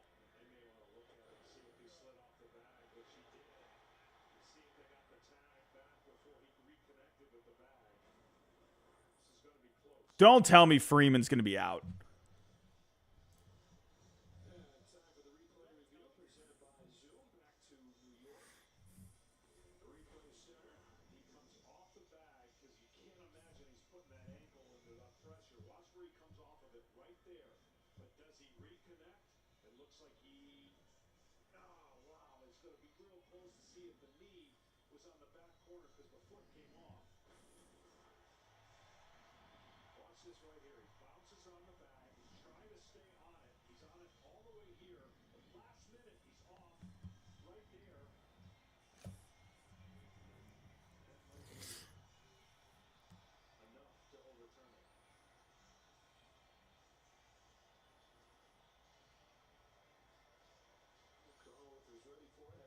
He might. Well, is he going to be out?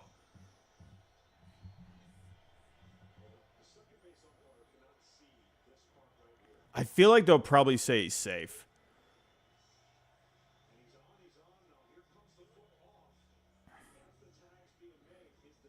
I feel like they're going to say he's safe. You could say the pants are still touching. If he's out, that's going to be terrible.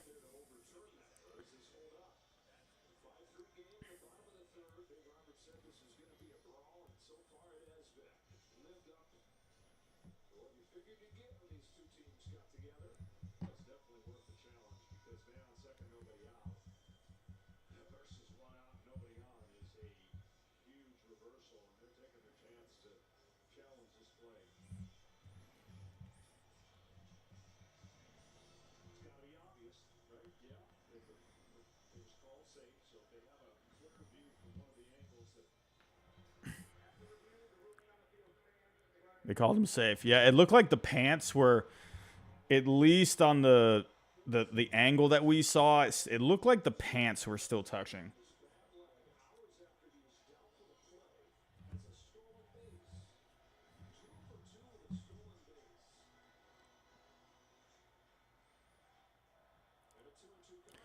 But hey, Freeman, give him some credit, man.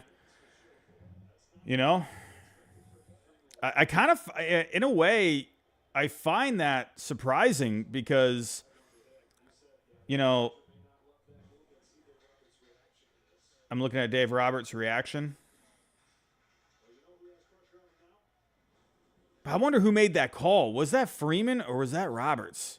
If that was Freeman, you got to think that, like, you know, oof. Teoscar strikes out a nasty slider. But I don't know, that kind of makes me wonder with that steal call. You know, Freeman just, like, could Roberts maybe be doing a little bit more? You know, could he be just, I don't know, trying to just do some little things to try and get this team going a little, you know? Here's Max Muncy. Muncy pops it up.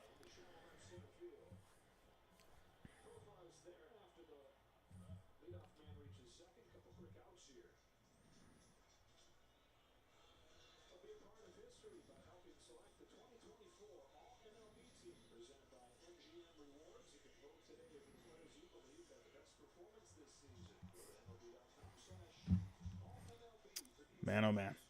Oh, here we go. We're gonna go to the Yankee game right now. That game is at the end, and we got Luke Weaver on the mound. We're gonna switch to that one right now because we are at the end of that. Yankees looking for the win here.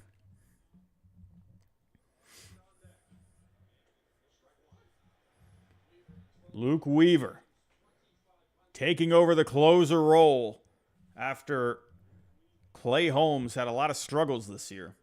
But let's see. Can the Yankees close this one out? Luke Weaver is probably the most surprising closer of all time. I mean, I never thought I would see the day where Luke Weaver would be closing for the Yankees. I mean, this is a man that, I mean, look at the last 2 years. ERA over a 6. I mean, never thought I would see Luke Weaver closing out a postseason game. Who saw this one coming?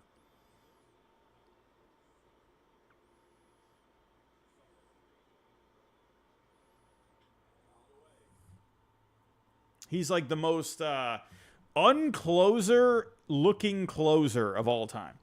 You know, throwing low 90s fastballs. It's like crazy.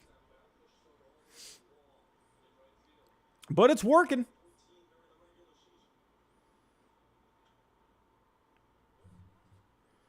Inside, throws 96 there. Oh, that was a changeup he threw. I apologize. That looked like a two-seamer for crying out loud. Brave thrills. Yeah, Clay Holmes. He is no longer the closer for the Yankees. He blew 12 saves.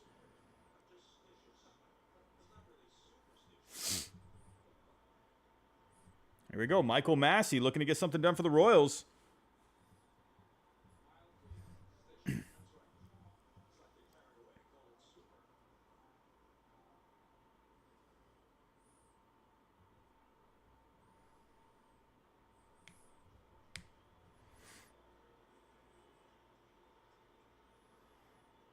Strikes out Massey. Wow. And the Yankees are 2 outs away from winning game 1.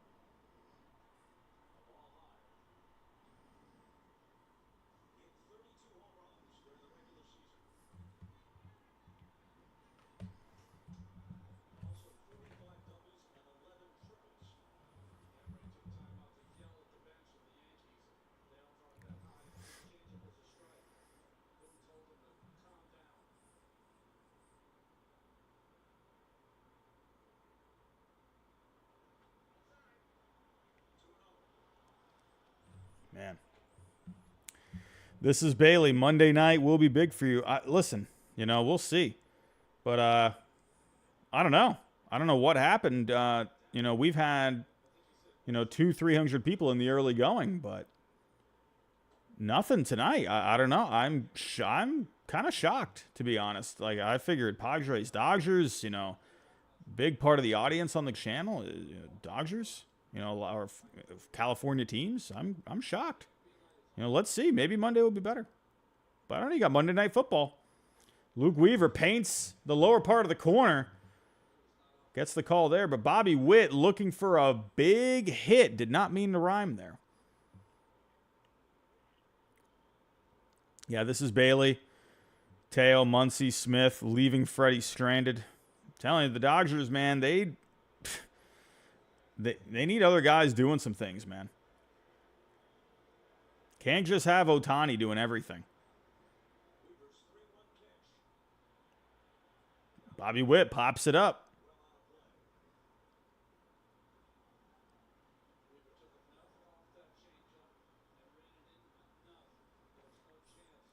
Nicholas, how we doing, my friend? How are we doing? Nicholas, where have you been, my friend? We have got some baseball going on tonight.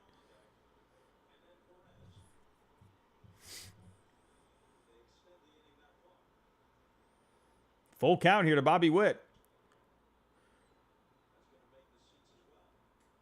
Fouls it off.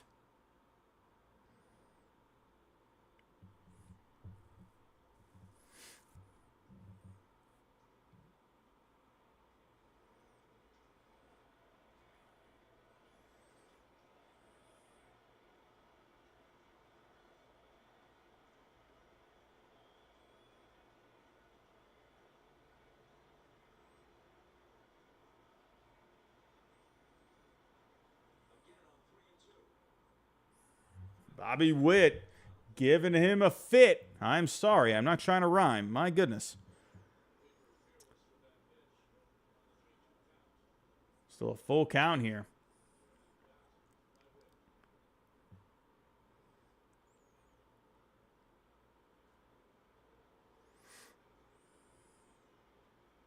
Here we go. Luke Weaver coming set here. Full count. He gets the call. Fastball a little low. A little low on that call, man. Man, Bobby Witt strikes out. I mean, that, oof. I mean, he did frame it a little bit. I mean, that looked like too much of a frame job, but he got the call. That's a big strikeout there. That one was a little too low. I mean, that was at the knees, but that looked just a hair low. But we got 2 outs here in the Bronx. The Yankees looking to close out game 1. He pops it up. That goes foul.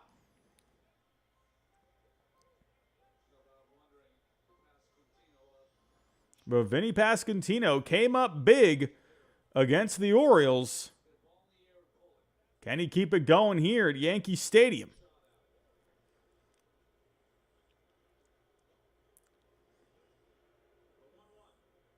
Oof. Nice changeup from Luke Weaver. Athletics 510. How you doing, my friend? How you doing? D-Rod says that one was low, but it makes up for the first pitch that was a strike. Yeah, umpires will do that. They'll try to make up for it. Luke Weaver and the Yankees, 1 strike away from taking a 1-0 series lead.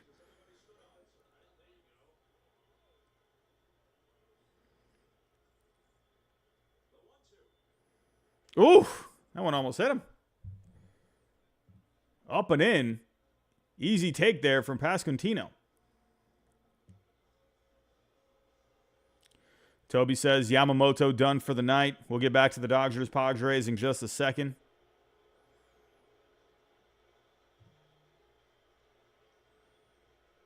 And here we go. Luke Weaver comes set. Ground ball to the right side. He's got it. Steps on the bag, and the Yankees take a 1-0 series lead. Good effort from the Royals tonight, but good for the Yankees here with Garrett Cole on the mound.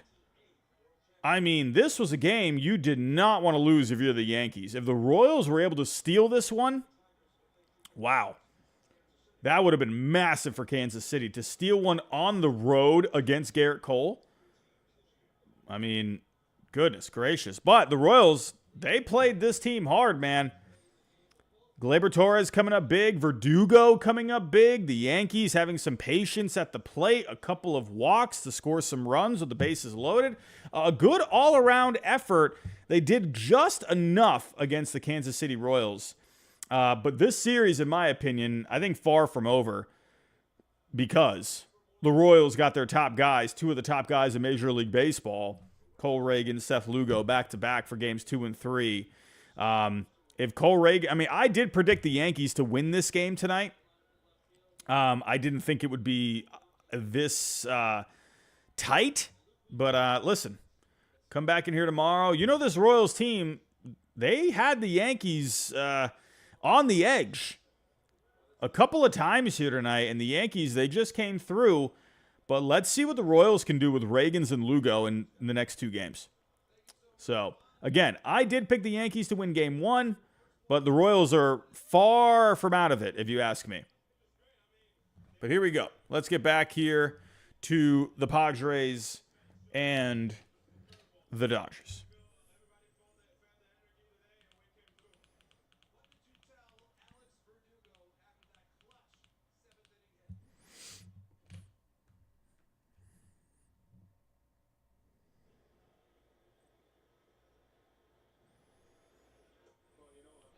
Red Sox legend Ryan Brazier is on the mound for the Dodgers.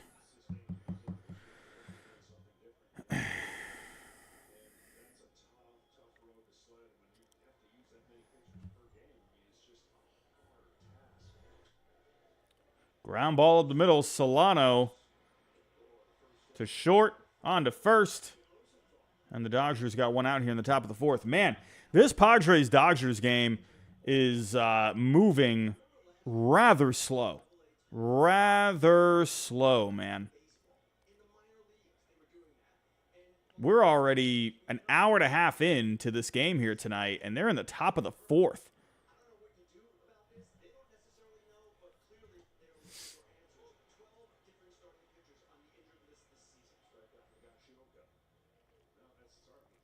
This is Bailey. Not too much going on tomorrow. We'll have the Mets and the Phillies, and then the Padres and the Dodgers again on for Sunday night.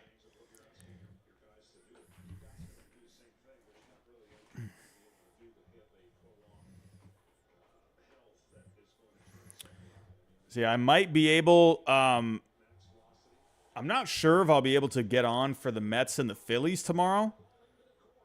Oh, that's a base hit. Higashioka rips it down the line for a double. Top of the 4th here, 1 out. And Higashioka's on second. The Padres keep the pressure on.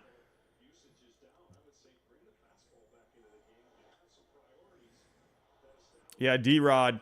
League-changing playoff games are the best. Padres, Dodgers can definitely be like, or can be like the Yankees, KC. Yeah. Good game in the Bronx. Definitely a good game in the Bronx. But Dodgers are going to have to start doing something. Whoops, I got the wrong screen. Ugh.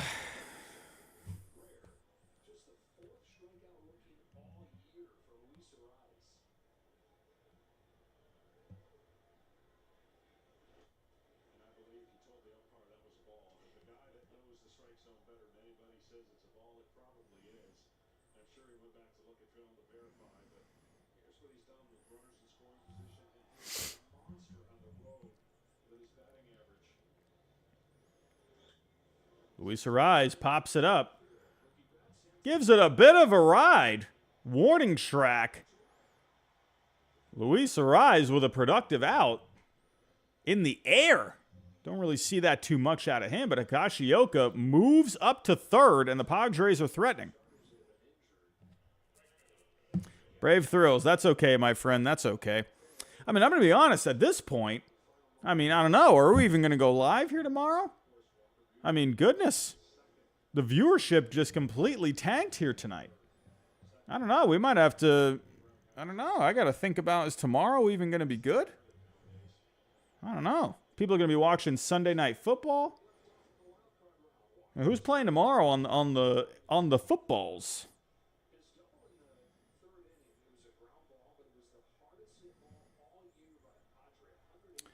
What do we got here tomorrow? We got the Cowboys and the Steelers on tomorrow. I mean, I don't know.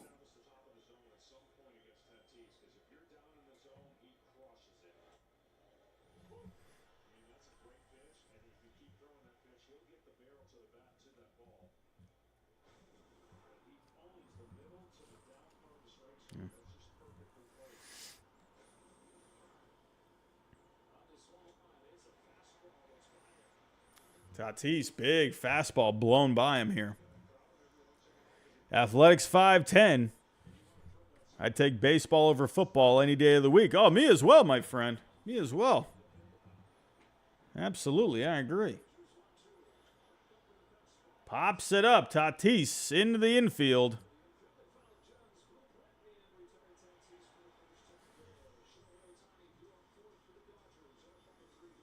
And they're out of it.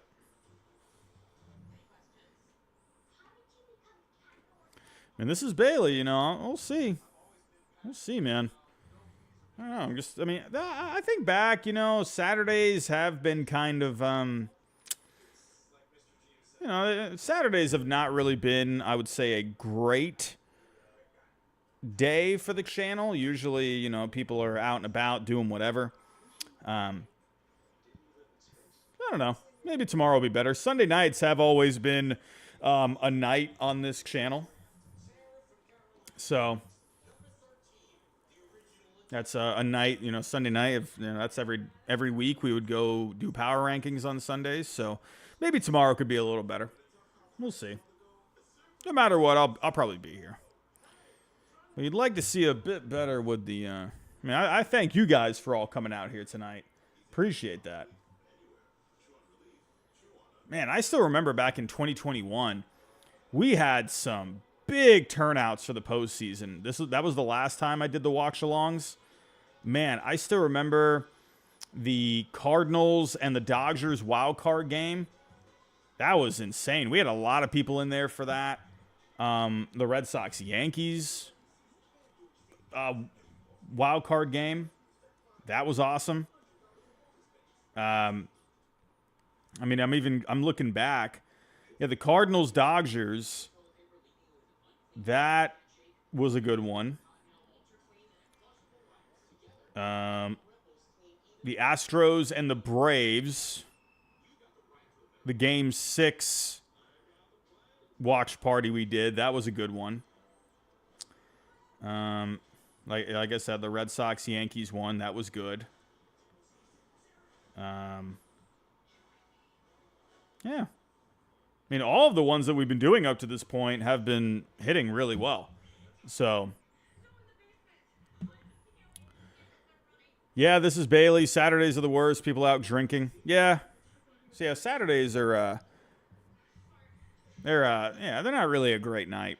If I upload a video, that tends to do all right. You know, Saturdays. And then it kind of bleeds into Sunday morning. People are waking up. They're pulling the phones out while they're in bed, and they go, "Oh, hey, look, that moron Robbie posted a video. Let's see what he's got to say." Yeah, this is Bailey, the COVID live streams. You got to love that. The COVID live streams, man.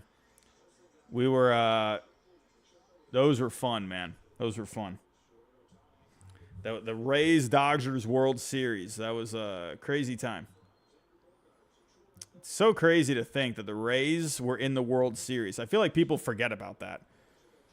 Jonathan, how you doing, my friend? How you doing?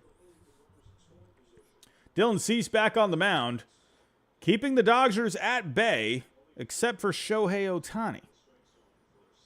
I know, right? Venny, it's barely the bottom of the fourth. There's no pitch clock, right? In the postseason, no pitch clock? Right? I think. I still have my cutout from the Oakland Coliseum. Man. So what are they doing? What are they doing with the Coliseum? What are they doing with it? Are they knocking it down? Are they demolishing it? Are they using it for something else? I feel like I've heard so much about, obviously them moving, but what are they doing with the Coliseum? I haven't read anything about that. I would imagine they're probably going to demolish it, right? I don't know. Unless they have other plans for it. Tommy Edman up here, bottom of the fourth. There's a chopper foul.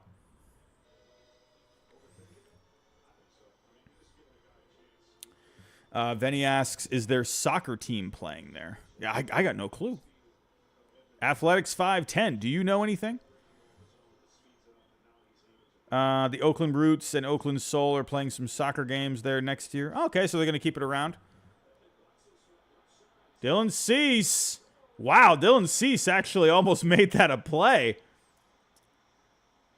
And Tommy Edman gets on. Remember, Edman's got a little bit of speed.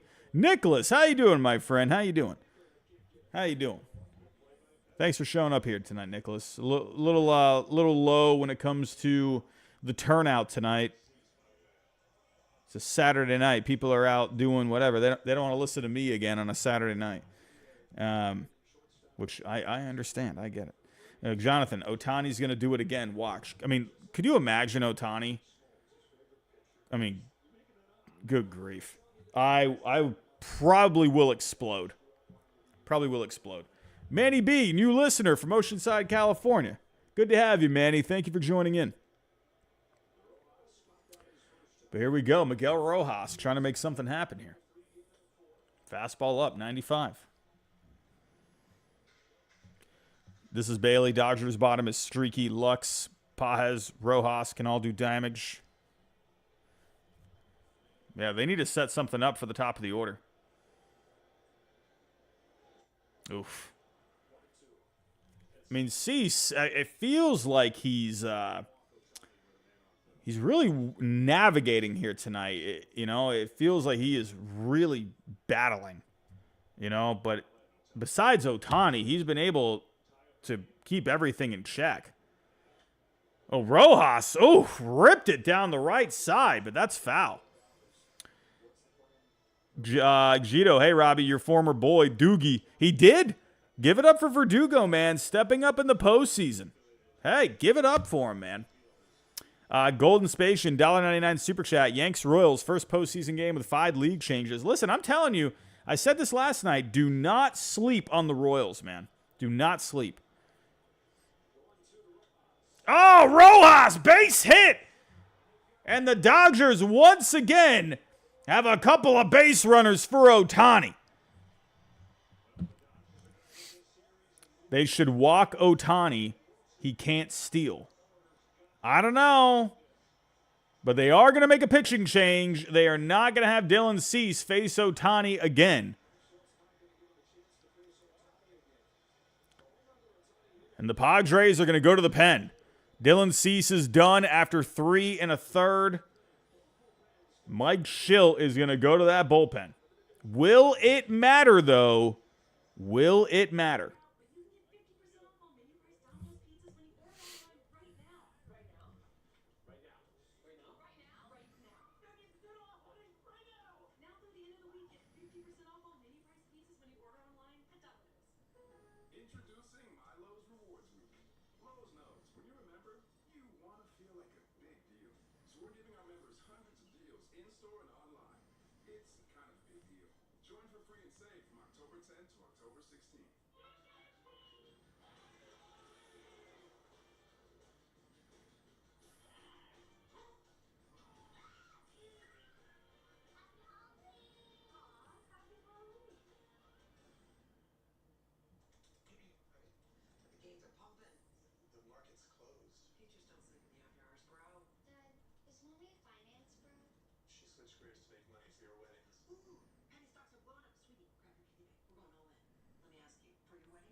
Blue City Empire, how you doing, my friend? Yankees got the dub. Hey, good for the Yankees going up 1-0. I did call for the Yankees to win game one, but they got a tough task ahead, man. Reagans and Lugo, that is not going to be easy, man. Not going to be easy. Gito, how you doing, my friend?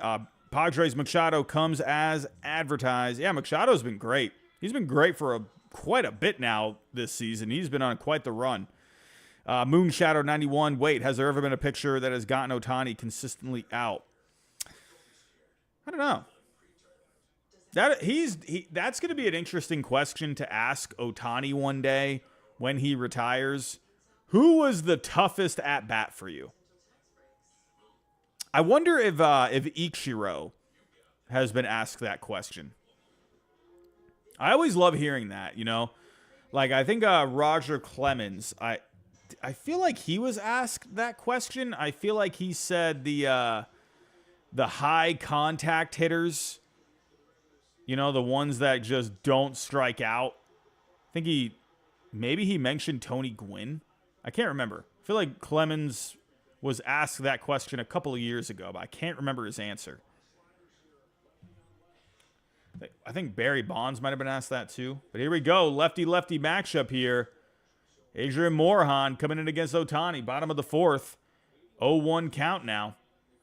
Morejon pretty solid in this bullpen this year. 2.83 ERA over 63 and 2/3 innings. Remember, Morejon was a higher prospect for the Padres not too long ago. And here he is in postseason action. Ooh, up and into Otani, trying to make him uncomfortable here. Backing him up off the plate. You see Morejon kind of nodding his head a little bit? He's like, yeah, I backed him off. Might Otani do some damage here, though? Ooh, fastball. No, that's not a fastball. That's a slider. Fastball. Oh, I said fastball again. Slider up. Bottom of the fourth, 2-1 count. 1 out. Otani looking to create some magic again.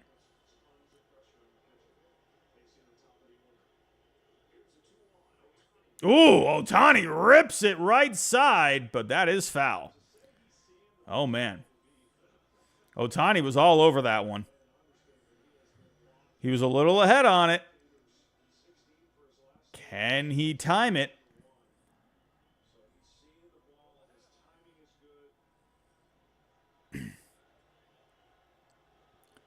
Two count. Here he comes. Splitter down and away. We got a full count. Otani looking to make something happen. At this point, you just got to hope the damage is minimal with Otani. Full count here. Trying to make something happen. Otani, he bloops it. That falls in.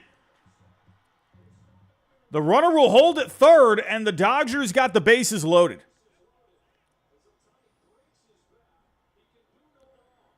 Even when Otani doesn't crush one, he still finds a way to do something.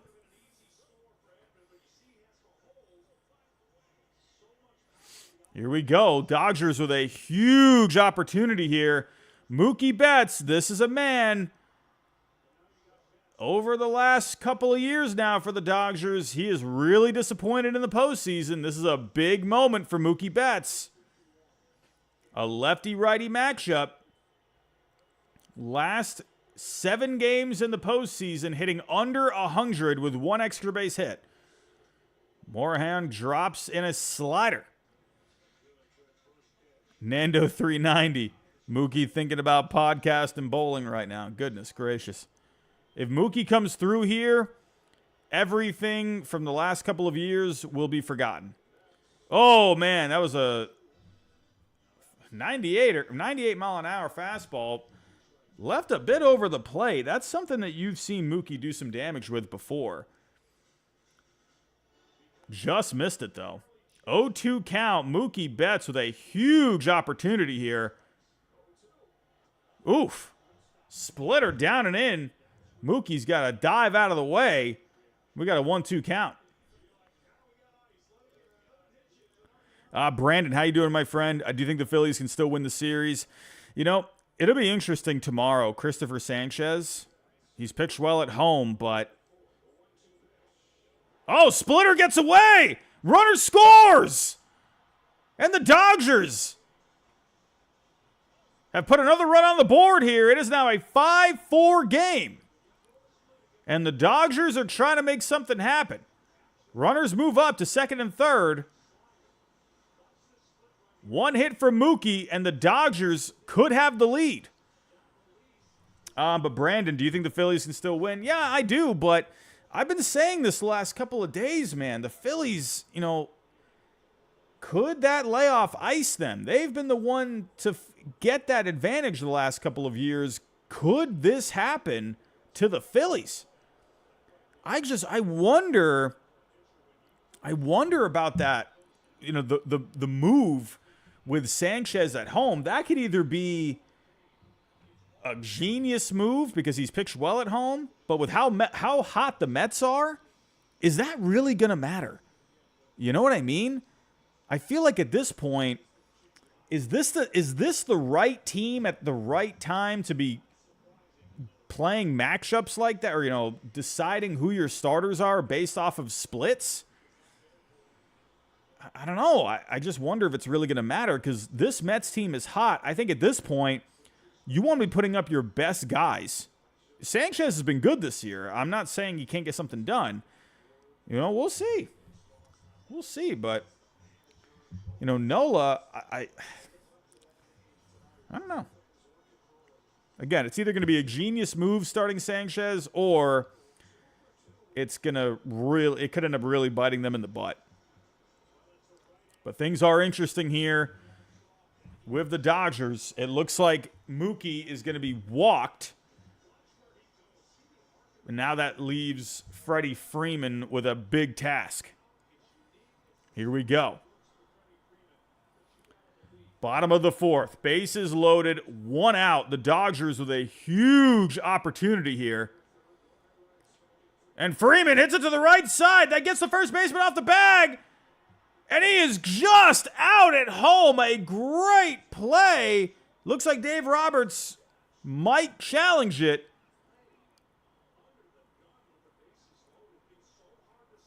That pulled the first baseman off the bag.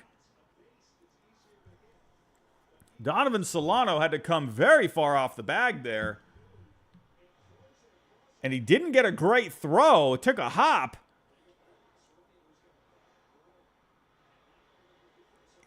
He might have been out. I think he might have been out.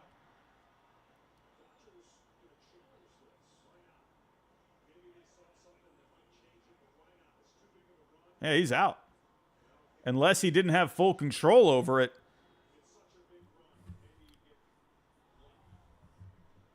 I think he's going to be out.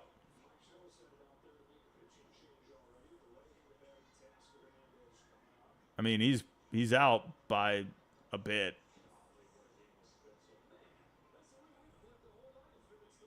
The only thing was whether or not he had it in control in his glove. But, I mean, you're going to have to look at a different angle. I mean, I think he's out.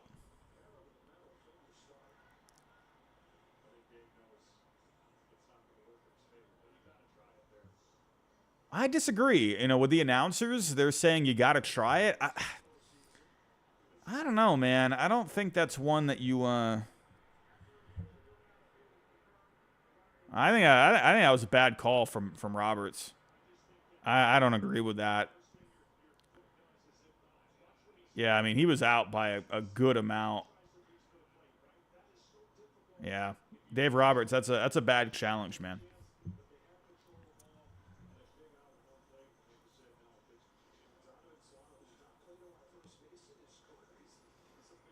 There comes Morejon out, but wow, this all of a sudden a huge opportunity for the Dodgers and the Padres.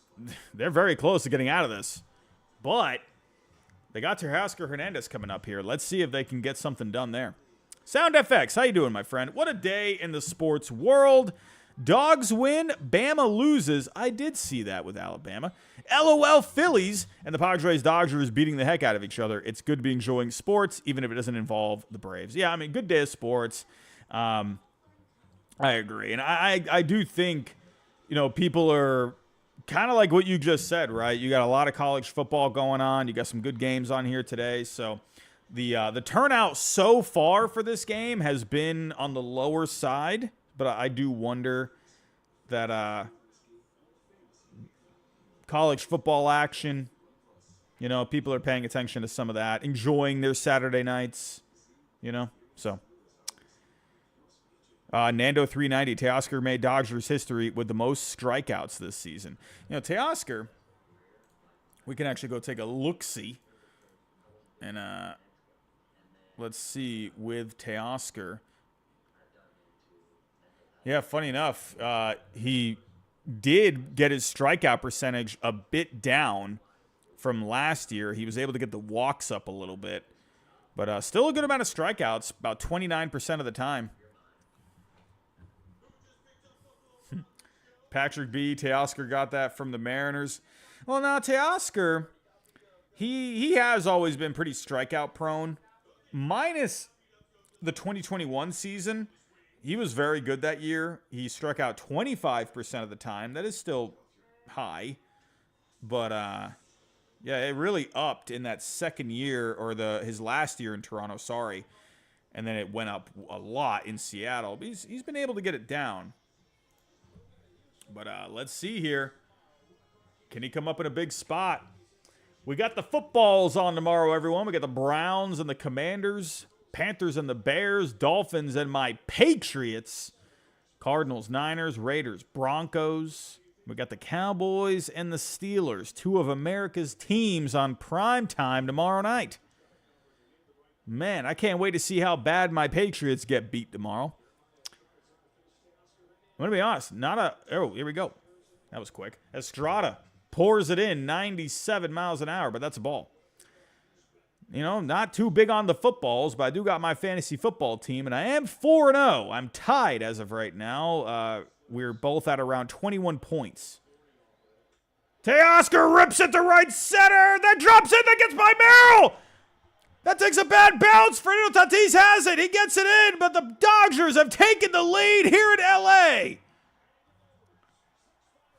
Teoscar Hernandez, the home run derby champ, comes through, and the Dodgers have taken the lead after a miserable start to this game.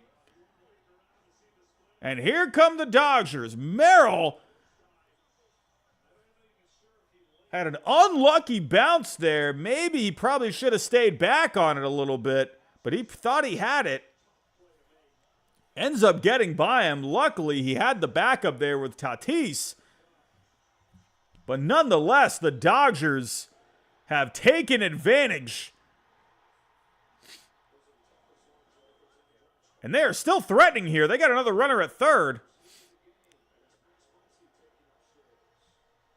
This is a big moment for the Dodgers, and Muncy, who has not looked good so far, 0 for 2 with a strikeout tonight. Here we go. Dodgers looking to capitalize even further. The big bat of Muncy could be huge for the Dodgers here. One swing of the bat, and it could break this wide open here in the bottom of the fourth. Estrada has come in and has given up the lead. All of a sudden, the Dodgers look like a different team. Here we go here. Max Muncy looking for something big. Swing and a miss for Muncy. Not very often you see Muncy just look overpowered. Man, oh man. Not a great year for Max Muncy. He's dealt with the injuries this year. Had the oblique injury. You weren't even sure if he was going to come back at one point. But here we go. 1-2 count for Muncy. And a nasty splitter sits Muncy down. And Muncy, an extremely disappointing strikeout there. The Dodgers would have loved to have had some more. But nonetheless, the Dodgers are on top here. And they have come back after the Padres got off to a great start in this one off of Yamamoto. And my goodness. Even after the Padres had to become yet another victim of a Shohei Otani home run, they bounced right back after that, took the 5-3 lead. So let's see. This Padres team, they've had that tenacity this year. Let's see how they respond. All right, they responded earlier. Let's see if they can do it again.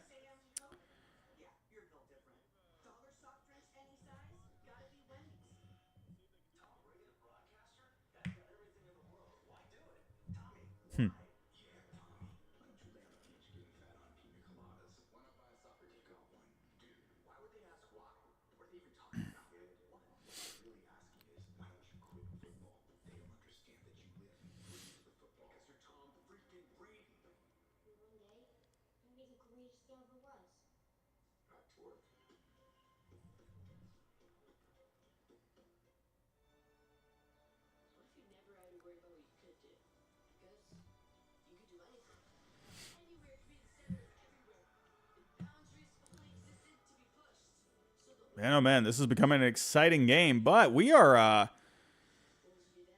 having a slow one here tonight. It is 10:30. This game's been on for 2 hours, and we are only just going into the 5th inning. Man, how are we doing on the like goal for tonight, everyone? How are we doing on for the likes here? What are we doing? Our goal was 200. We're almost halfway there. We got 100 likes. We are halfway to our goal for tonight. Yeah. I'm expecting here, we're going to start picking it up here with the viewership. We have definitely been lagging here for tonight. But yeah. I expect this game to be tight all the way down to the wire. And I would imagine you're going to get a few more people in this chat.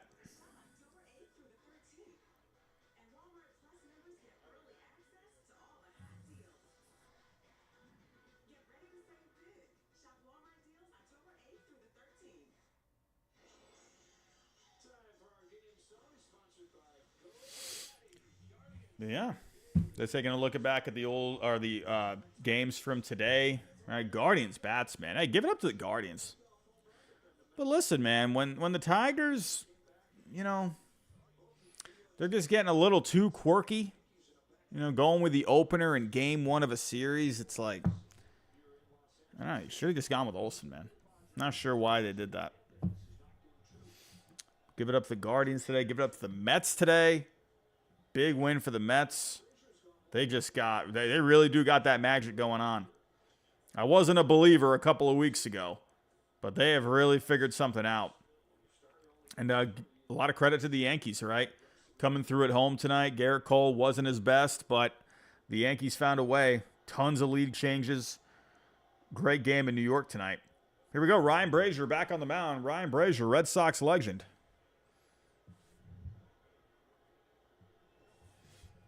Yeah, Clarence, this game has been slow. It's very slow. Very slow.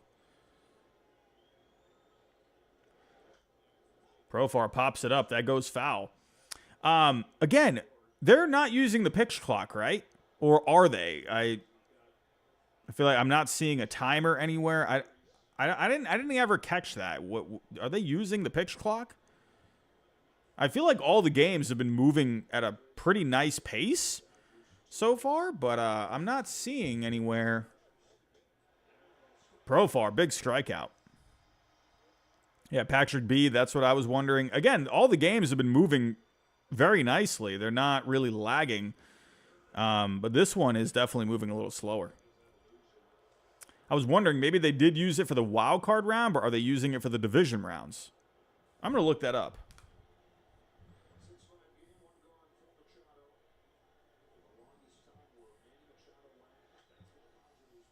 Let's see.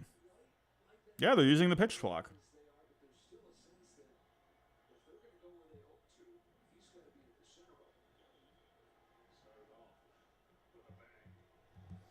Yeah, so they're still using it. Machado pops it up, gets under it. That goes out to right.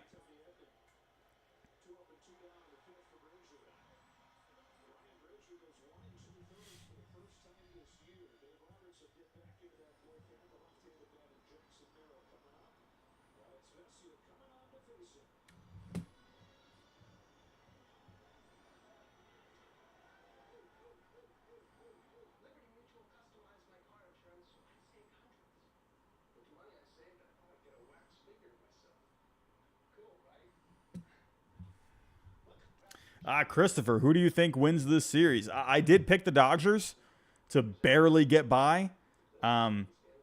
Earlier, I was definitely not. I was starting to regret that pick, but the Dodgers have definitely come on strong here. Vesia looks like he's coming on. Yep, Alex Vesia coming on here to face Merrill, the lefty-lefty matchup. Nando 390, is it too early to do potential free agent signings for next year? Yeah, we're still too early. We're still too early. I will have my free agent predictions, though.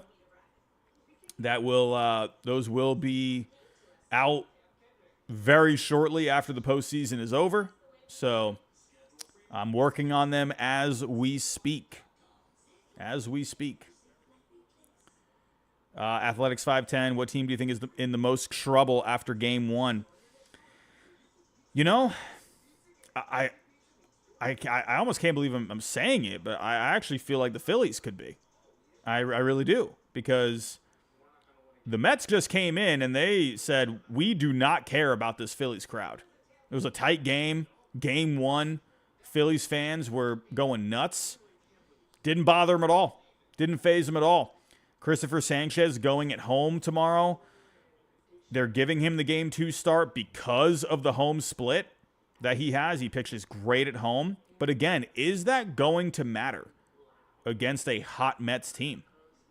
Sure, he pitches well at home, but again, in the postseason, he has been good. But do you go with Aaron Nola in game 2? That's been your 1-2 punch for the last 2 years. And I wonder if the Phillies, man, again, that could be a great move, or it could end up being a move where you look back on it and you're like, man, ugh.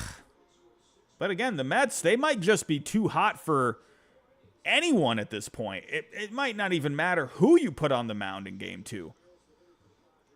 They might just be too hot. So I don't know. Hey, Robbie, with Reagans and Lugo pitching, can the Royals win the series? I definitely think so. The Royals showed tonight they're ready to play, man. They are there. They're going to battle. That's going to be a tough series. I said that coming in. Absolutely. They could definitely take that series. They were right there tonight in Yankee Stadium in the Bronx with that environment. Took the lead, felt like 18 times. You know? And that was without Reagans or Lugo. You had Waka start that. Bullpen wasn't as crisp, but listen, I think the Royals got a shot. I think they at least take one of the next 2 games. I'd be shocked if the Yankees swept. Vesia, 4-seamer on the outside, 95. 1-2 count here to Merrill. Here we go. Merrill's had a fantastic year. But Vesia has been very underrated for the Dodgers this year. Very good numbers. He has looked great as their lefty in the bullpen there. Merrill fouls it back. Golden Spatian. Rodon is going to shove tomorrow. You know, it's funny because I've been thinking about, I talked about this last night. Rodon, the advanced metrics, I don't like them very much. I do favor the Reagans matchup, but let's see if he can step up big. Here comes Vesia with the pitch. Big swing and a miss. Vesia pumps his fist. All of a sudden, it feels like the Dodgers got a little bit of momentum. That's what I'm talking about from Vesia. Oh, I love me some emotion like that, man. Love that. Big inning for Vesia. That felt like the fastest moving half inning so far in this game by a country mile.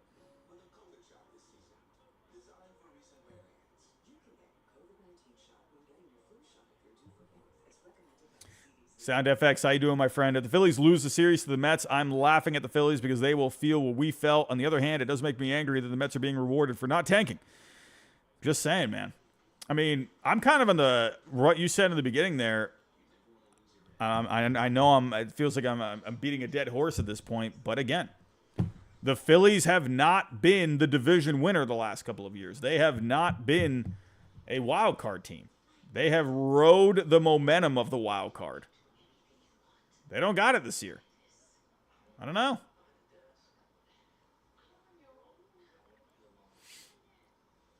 At this point, there's something about this Mets team. I'm really starting to buy into it. There's something there, man. It's kind of one of those things you can't explain it. There's just something magical going on. You know, the Mets, they're just coming up in big spots.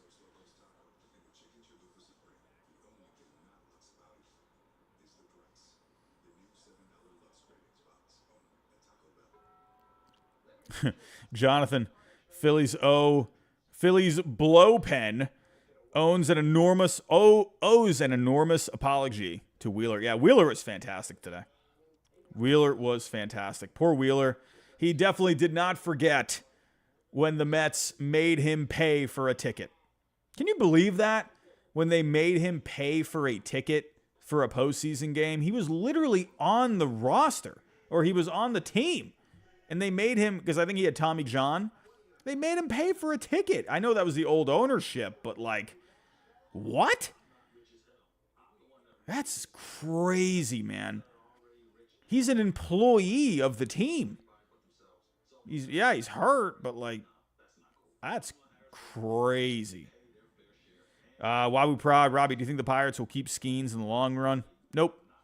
They will not keep Skeens. They better find a way to win while you have him. That guy, if he stays healthy and everything, whatever,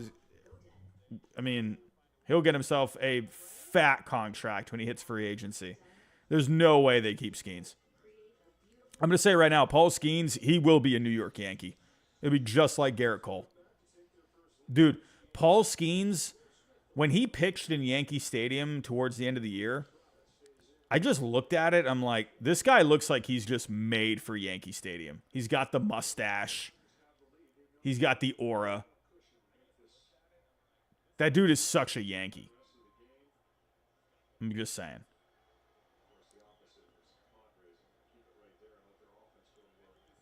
Yeah, Wheeler at 10 Ks today. Oh, Will Smith, hard hit ball to Machado. Oh, Machado throws it away. Machado just threw it away. He had all the time in the world. Oh, man.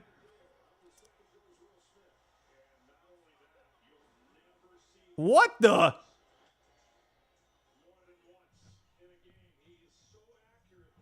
That's crazy. That was a hard hit ball. He took his time.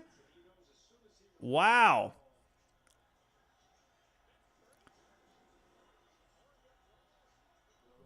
Oh, sorry. The ball just flew by me. My goodness. Will Smith has moved up to second here. All of a sudden, the Dodgers got a birthday gift. You never see this. And he gets it in. There's a base hit. Oh, Will Smith. He ended up going back to second. It wasn't really hard hit. Could Will Smith have scored on that?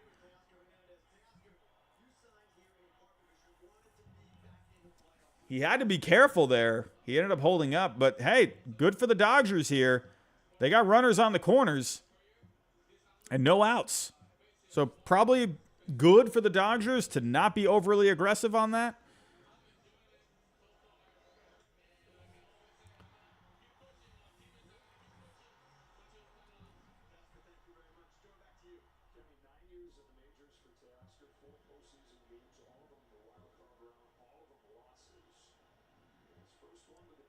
Here we go. Tommy Edman looking to make something happen, trying to keep this going.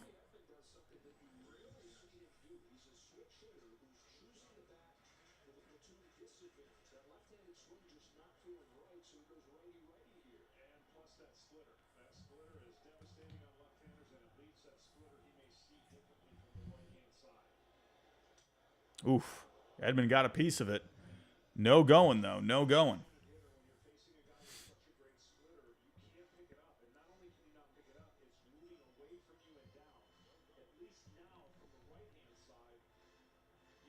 Everyone, if you can, share this on X for me. share this wherever you can. I'm going to be sharing this on X right now. Oh, you know what? Actually, I have to edit the title. Well, let me edit this title real quick. I still have the Royals and the Yankees in that title.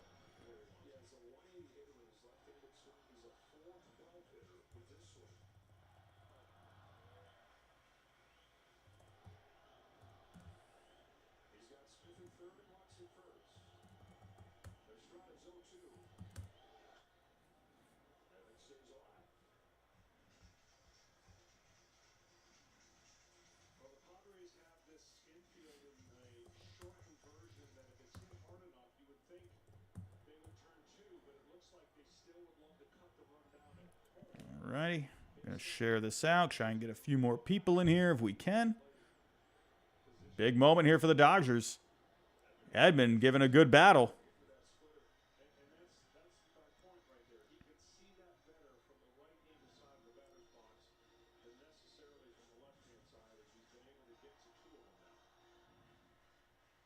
Dodgers fans are on their feet.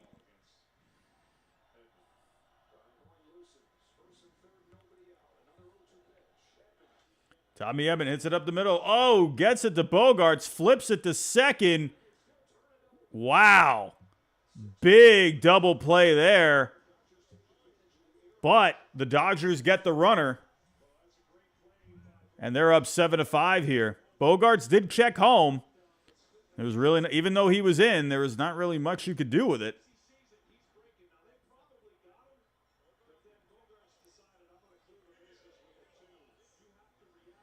Wasn't sure if Bogaerts did he fully have a handle on that ball? I'm not sure about that. But either way, they get the double play, a big double play. For the Dodgers, though, they did get another run.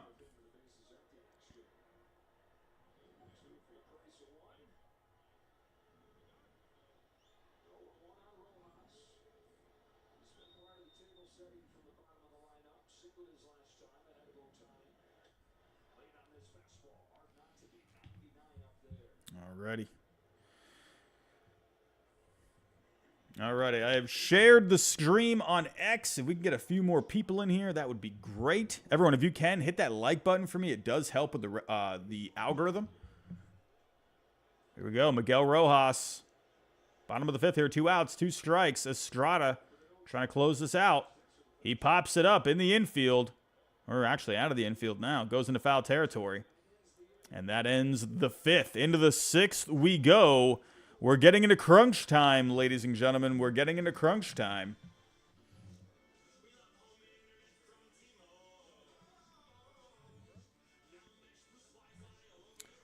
All righty. Well, the Dodgers, they have battled back here. And listen, this is what makes this team tough, man. Again, you have the Otani effect. Again, it looked like doom and gloom in the early going, man. Just, I think because you had, you know, all these memories popping up over the last couple of years. And again, it's frustrating, man. Like, and that's coming from me as a Red Sox fan, where it's like, dude, like, what are we doing? You know? But good for the Dodgers to keep at it here. I think the big key was getting Yamamoto out of there.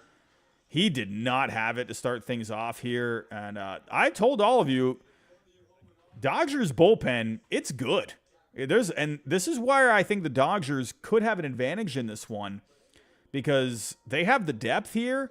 And when you take Yamamoto out that early, they got a lot of arms they can turn to in that bullpen. So, I mean, they are going to have to execute. But right now, the Dodgers, I mean, this is their game to lose, in my opinion. The Padres, they're definitely going to battle, but, you know, this will come down to the wire. But the Dodgers should be able to navigate their way through. Will they? That's a different story. Kevin, how you doing, my friend? This game is like watching a stoppable force face a movable object. Where have I heard that quote? I feel like I've just heard that recently. Yeah, man. Dodgers should have just started game 1 as a bullpen game. You know, I really thought coming into the postseason, I thought Flaherty was going to get the game 1 start. I feel like that would have been the way to go. But you could also see it where, you know, with Yamamoto, it gives him more rest. You know, but still, I don't know, man. I feel like I would have wanted Flaherty a couple of times. So now that he's going to be pitching game 2, I mean, how much rest if you were to go to a game 5? I mean, is he going to have enough rest in between? That's the guy that I would want a couple of times. I mean, if we're looking here, so today's the 5th, 6, 7, 8.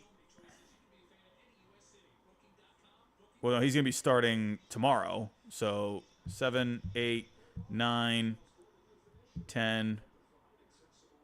Well, I guess actually he would be on. If he does start game 2, he could still actually start game 5. Did I count that right? Here we go. Dodgers back on. Vesia back on the mound. Looked great last inning. Pours in a fastball here. So we got, okay, so game 2 is Flaherty. So 7, 8, 9, 10, and then 11. Okay, so yeah, Flaherty actually would be on 5 days rest. Okay, all right. I take back what I said. Wabu, they should have just gave Yamamoto an opener. Interesting. Yeah, could you? Well, right now, I mean, hey, everything is looking all right here.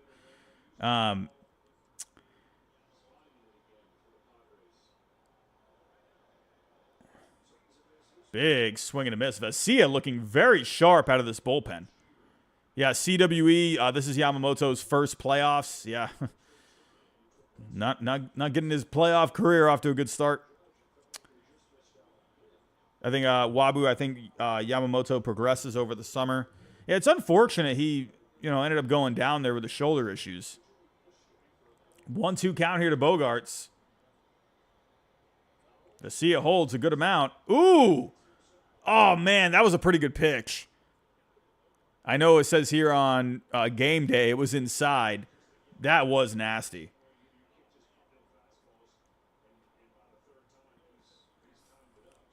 Yeah, good call there. I do wonder if an umpire out there might have called that a strike.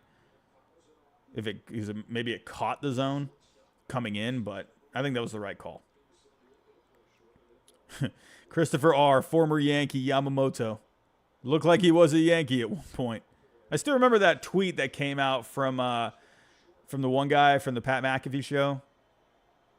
I was like, what? Where is he hearing this? Here comes Vesia. Fastball up and away. Bogarts pops it up. That's back to the warning track. Edmonds got it. First out here, top of the 6th. This is Bailey. Didn't Kershaw give up 5 or 6 runs in the first last year? Yeah, Kershaw got annihilated. That was crazy. That was tough for the Dodgers last year because they didn't have really any options for the rotation. That was tough. Emerson, Robbie, how did Senga do better than Yamamoto with 2 innings only? That's a good question, Emerson. Great question. That's a great question, man. Senga didn't even pitch this year. He gave up the home run to Schwarber, but I don't know what was going on with Yamamoto tonight, man. That was, he just looked off. I mean, he was just completely missing the strike zone. He looked like he had settled down at one point. Nice slider there. Drops into the zone. Pops him up. Miguel Rojas has it. There's the second out. Man, oh man. Vesia, you got to ride this arm, man. As of right now, he's only 13 pitches deep. Needs another out. But I'd say with Vesia, I mean, shoot. Have this guy go another inning after this.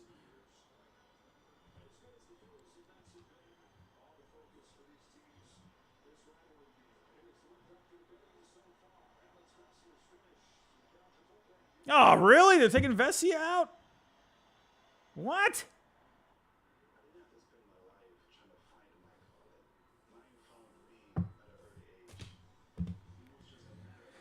Man. I mean, Solano? I don't know. Vesia's been pitching great.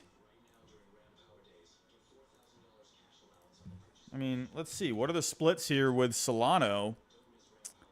Yeah, I mean, Solano has hit lefties well this year, so I could see that. Yeah.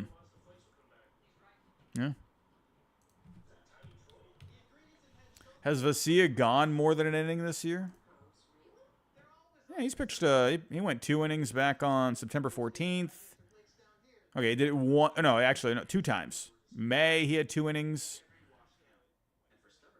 April he had 2 innings. I feel like I would have stuck with him there.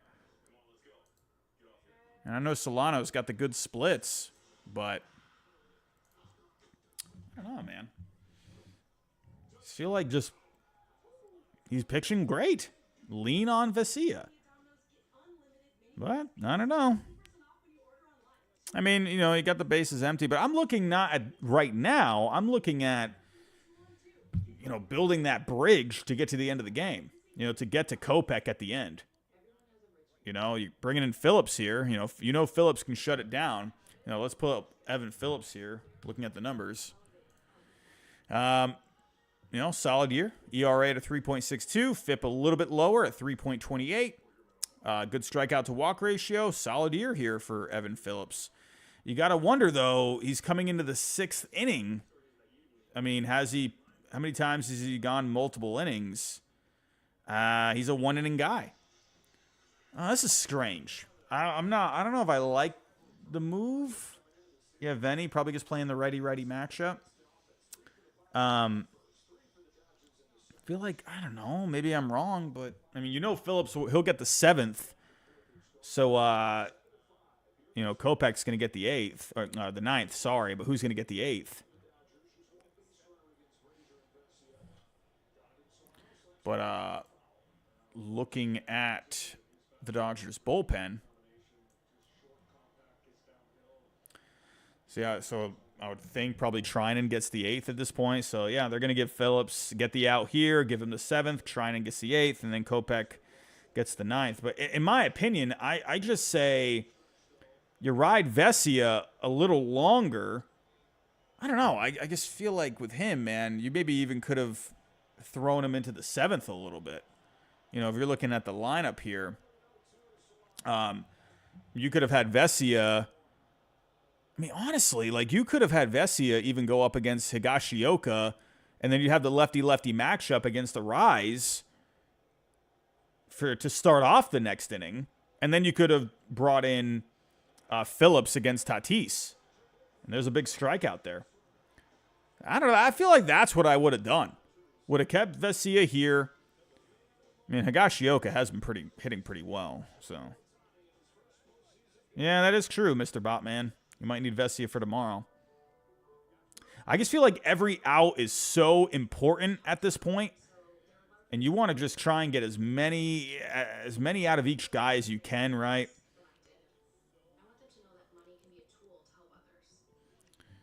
Well, we'll see.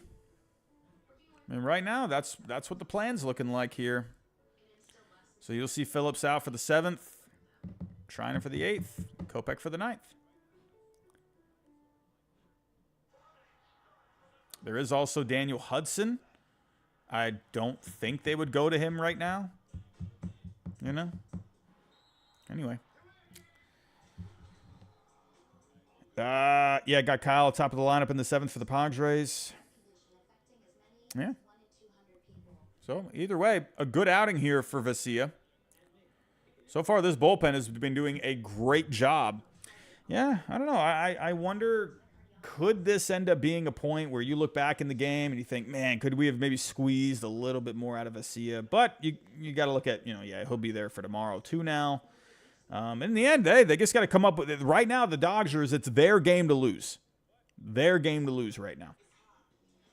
They have it set up.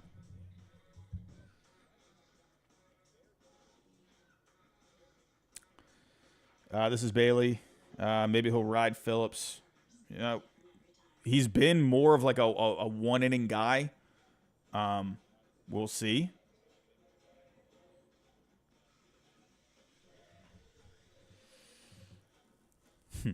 Christopher R. Otani folds in the playoffs. They need Otani to come up big again.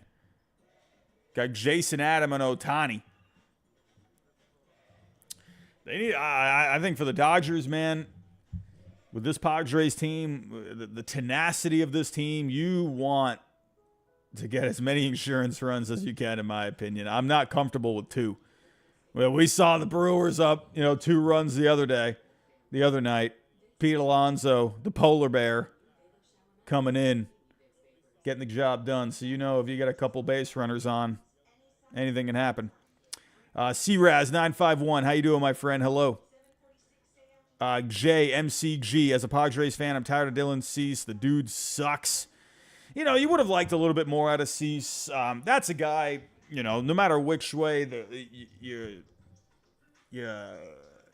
look at it. I want that guy, obviously, in my rotation in the postseason. He's great. Just couldn't get couldn't fully, you couldn't get as much out of him as you wanted here tonight. Unfortunately, he just ran into Shohei Otani, man. He's just another victim for Otani. But here we go. Otani back up here against Adam. Adam has been a great pickup for the Padres. Bottom of the 6th. Otani, big swing and a miss there. Nasty changeup from Adam.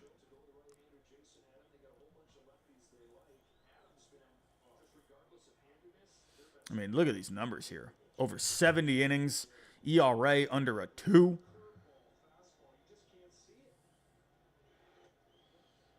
Oh, wow, he got the call there. Otani even took a look back at the ump thinking, man, what? You called that a strike? Otani had definitely a look on his face after that. But here we go. 0-2 count to Otani. Adam, nasty on the changeup, and he sits Otani down in 3 pitches. Man. Yeah, I see you in the chat. Venny, rare strikeout, especially lately. Everyone's having a hard time sitting Otani down at this point.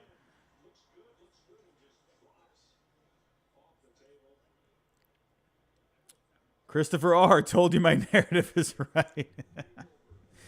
Christopher R., you might be onto something. But Mookie Betts, let's see. Mookie's got a couple walks tonight. Well, he did have the intentional walk there, but I need a big moment from Mookie in the postseason, man. Need a big moment. Solo shot here would be amazing. Rips it to left. Foul.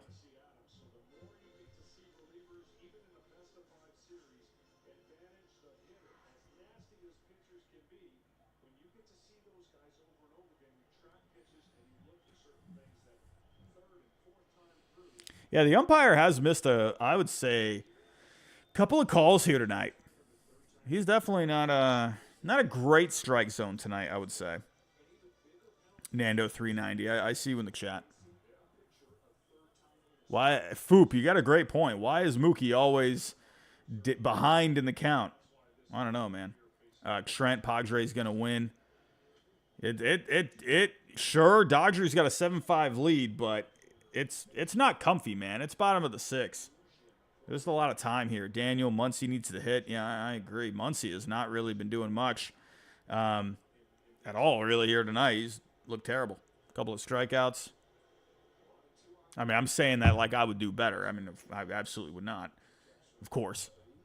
But, Muncy, man, he's tough year for him. Tough year. CRaz951. Ump is from the San Diego area. Just saying. Oh, no. Mr. Botman, how you doing? The Phillies-Mets umpire was atrocious. Yeah, they had a lot of good pitching there tonight until the end for the Phillies. Phillies bullpen imploded.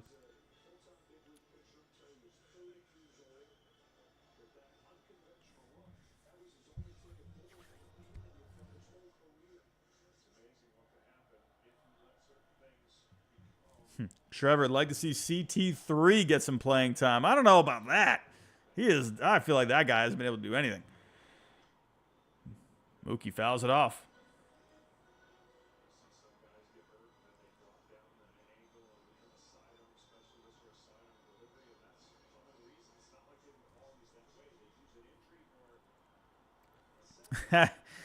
Foop says Mookie just wants to go bowling. He's pretty good at bowling. Mookie ground ball to Bogarts, former teammate. Mookie grounds out. That's also a fun little thing here. Mookie Xander. That's a storyline I didn't even think about.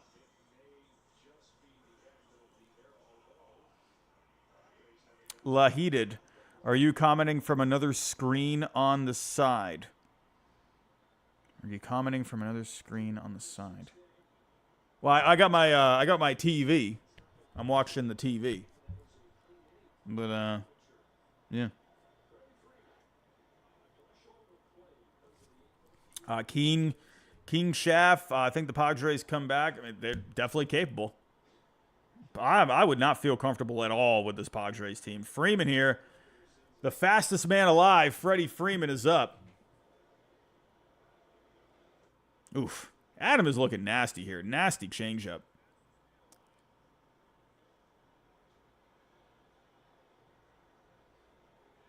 He has shut these guys down. I would imagine maybe Adam gets another inning here in the 7th. He's looking that good. Lahided, thank you, my friend. Hey, thank you for coming out tonight. Do appreciate it. Hopefully we get a few more people trickling on in. We've started to build that viewership a little bit. We were a little cold to start things off in the beginning. We were under 80 like the whole time, but now we've been picking up here in the last 30 minutes or so. This is Bailey. Betts is fine. He scored a run. Yeah, Betts is all right.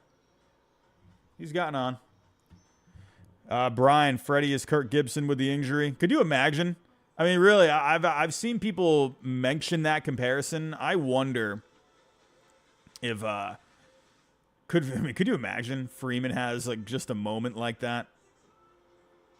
Trevor says 300 likes, we can do it. I mean, listen, that's a tough task.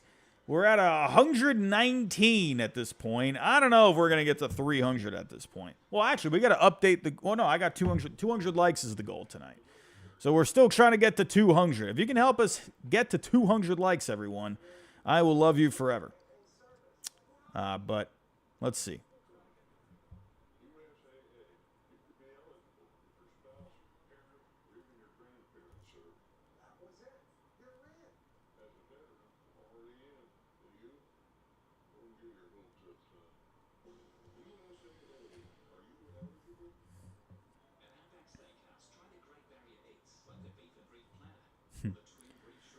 Could you? Oh, man. There's no way he pulls out the Gibson Trot, man. No way. They can't do that. Hilarious if that would happen, though.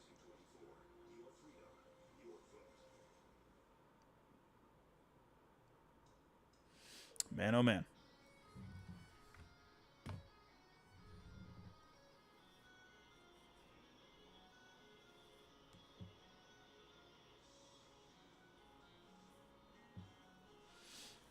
What do we got coming up here next for the Padres? Into the 7th we go. Higashioka. We got Luis Ariz, Fernando Tatis Jr. Hey, all three of these guys got a hit here tonight. I would imagine they're going to be sticking with Phillips. I don't see why you would go a different route at this point. Lahided says, I watch all of your videos. Glad I can make a live stream. Thank you, my friend. I do appreciate that. Any new prediction on the American League team that makes the World Series now that the Orioles are out? Ugh, goodness gracious. Never again picking the Orioles. I'm not doing it. They're done. They are dead to me. I am not doing it anymore. You know what's funny? Before I answer that question, you know what's funny? The Orioles last year, right? I said, it's kind of funny thinking of this in hindsight. Their hype video for the postseason last year, they actually used a audio clip of mine for their hype video for the postseason got like well over 1 million views, I believe. I could be wrong on that. Maybe not 1 million, but it definitely got a lot. They used a clip of mine for my preseason predictions, which I thought was hilarious, and I was actually kind of honored that they did that. And I said, quote, I just don't think the Orioles are quite there yet. And they clipped that, and they used it in their hype video for the postseason. Hilarious. But now looking back on that, I don't think the Orioles are quite there yet. So they used a clip of me that I said, and what happened with the Orioles? They haven't done anything. So it's like, well, yeah, all right, you got me, right? You made the postseason. Okay, you got me on that one. But you haven't been able to get out of that first round. So I will stand by what I said. I don't think the Orioles are quite there yet. Baltimore, I'm never picking you again. I'm sorry. But answering the question, who would be my new pick after this? I mean, I still, I'm going to, ooh, that's a fly ball. I'm going to stick with the Phillies. I mean, that's not looking great right now. The Mets are looking just red hot at this point. I mean, in the American League, I'm not done on the Royals yet. I think they showed a lot of fight here tonight. I mean, they look like a team that they can hang with the Yankees. I mean, they didn't have Reagans or Lugo tonight, though. Waka, he's fine, but you're essentially starting a game or a third man in the rotation, a three in the rotation to start a game one. But now you're going back to your one and your two. Two of the best pitchers in baseball this year. They showed they can put the runs up against Garrett Cole. I think the Royals, man, if they can go back to Kansas City tied 1-1, that's huge, man. That's huge. So right now, I mean, I'm still up in the air in the American League. Oh, Luis Ariz gives it a little bit of a ride. What's up with the fly balls from Luis Ariz here tonight? I feel like he's been taking them to town. Yeah, I still think the American League, it's wide open. Here's the thing. The Yankees should win that series with Soto and Judge. You don't get a combination like that. It's very rare you have a combo like that. And you do have, two guys that you're paying a lot of money in the rotation, Cole and Rodon. I don't love Luke Weaver as the closer, but he has been getting it done. So, I mean, the Yankees, in my opinion, should. But I think the Royals, they have the roster construction, I think, to make a crazy run. We'll see. And Gito Rodon has good numbers against the Royals. I think he gave up a couple of home runs to the Royals the last time he faced them. I think. Could be wrong on that. I'm not sure. Here's Tatis, top of the seventh here. 2 outs, 2-1 count. Padres trying to make something happen here against Phillips. Man, I just I felt like just nonstop there, and I just completely missed the last 2 outs.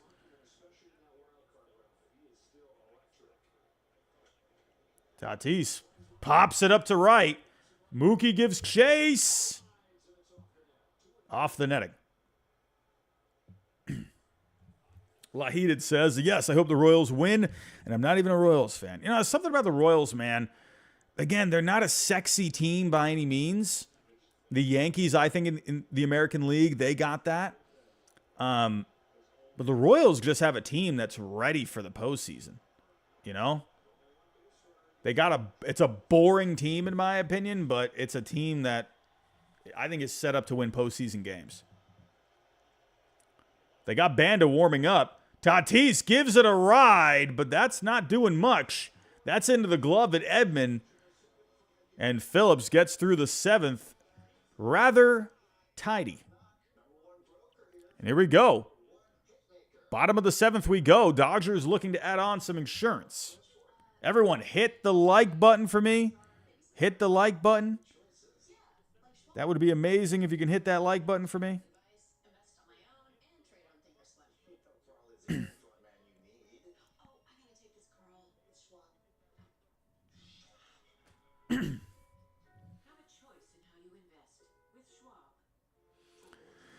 But we're coming down to the wire here. We're coming down to the wire.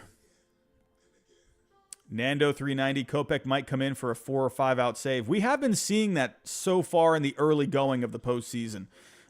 These guys coming in, trying to get, instead of getting the 3, They're getting that, last out in the 8th, maybe a couple of outs in the 8th. We saw Edwin Diaz. Wabu Prod, breaking news, he says. Phillips didn't give up a run. Man, oh man. Christopher R., who do you think is the best play-by-play? I've said this before, and I'll stick by it. I like Michael Kay. I think Michael Kay is really good at his job. He does a solid job. I think he just has a good neutral voice. But he gives, how do I say this? Like, when big moments happen, he brings a good amount of passion into the voice, man. It gives you that good excitement, but it's not like over the top. He just, I don't know. I like the way he calls games. Brave Thrills. Robbie, do you think the movie Major League could become real life this year? I mean, maybe. Emerson, Robbie, what if the Mets go back to City 2-0? It's done. I think tomorrow, I mean, I don't know. I don't want to get it. I feel like when I get ahead of myself, I get myself into trouble. If there is a team that could come back down 2-0, it is the Phillies. I mean, you have to give the Phillies a lot of benefit of the doubt. But again, I just look at the layoff. It didn't affect the Guardians today. Didn't affect the Yankees today. But the Phillies have played a lot. I don't know, man. Like they didn't look good today. The bats look cold, but you got a lot of good guys in that lineup, man. But then again, it's kind of weird, right? When you think about it, it's ironic, right? That they have been the one to sit the Braves down the last couple of years. It's just ironic in that way.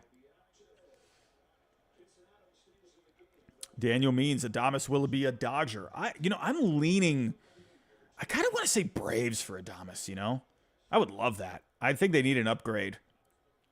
There at short. I know you got Nacho. That's one thing I wonder. You got Nacho Alvarez, right? So do they pull the trigger on someone like Adames? Here's Adam. Back in for another inning of work. I mean, why not? He was tremendous last inning. They couldn't do anything on him. Brave Thrills. Adames will be a White Sox. I do think the White Sox at some point in the next couple of years, I think they'll land someone. Teoscar, big swing and a miss there. Strike 2. I think back to the Tigers back in 2000 after the 2003 season. Does anyone remember who the Tigers signed after 2003? Anyone? Anyone after that terrible season they had? Teoscar Hernandez, ground ball to the right side. He's got it. And there's the first out. A little trivia. Does anyone remember who the Tigers signed after that miserable season in 2003? One of the worst seasons of all time. Anyone in the chat? Can you get the answer? John Sullivan, you got it. Pudge. The Tigers, what did they lose? 119 games in 2003? And they signed Ivan Rodriguez. Could you see the White Sox maybe make some kind of a ridiculous move like that? But that was a different case, right? Ivan Rodriguez, he was starting to go, later into his I think what was he, like 32, 33 at the time? I can't remember. I believe that's what, I think it was like 32 when he signed with the Tigers. Yeah, it was 32. But that was I think a situation where they just got off they had such a bad year, and they needed a guy like him to come in and just be the leader, right? Is there really a guy like that on the market that's not going to cost a boatload? I don't know.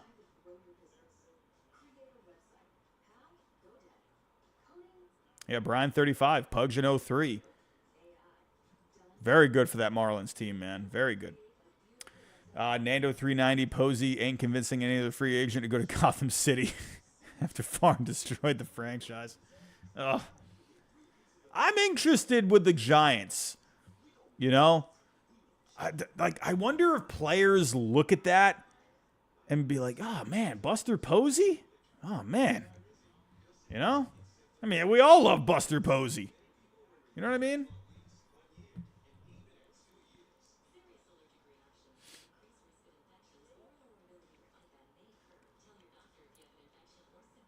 Daniel Means, what team is going to pay the Soto contract? I mean, I think the Yankees will.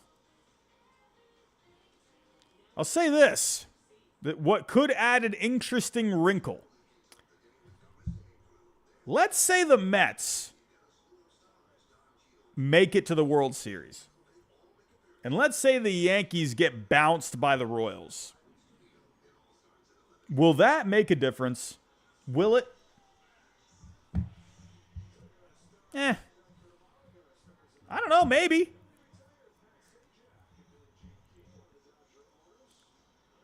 I think in the end he stays with the Yankees. But that could be interesting. Man, you're thinking Soto, man. He's a free agent. Let's say the Mets win the World Series. Let's say that. Or at least get there. Man, you think you're Soto, you're thinking, oh, man, they're looking pretty good right now, man. Muncy gives it a bit of a ride, but that's not doing all that much. That's into the glove of Jackson Merrill. But yeah, I agree. But I agree with you in the chat, Alex. Soto's been clear. He wants the bag. We'll see. You know, what will the Mets be willing? How far will the Mets be willing to go? Will they go further than the Yankees? I mean, listen. David Stearns was brought in to make good value moves. Juan Soto's a good value move, even at the price. I mean, if you're David Stearns, like, yeah, an analytical guy, but you're looking at Soto and be like, yeah, that guy's going to be worth it, right? Hoeing is in the game now. Hoeing has been a pretty decent pickup for the Padres this year. I felt like he flew under the radar a little bit. He's been solid, but he's in here. Bottom of the 7th, 2 outs. Got a couple quick outs here.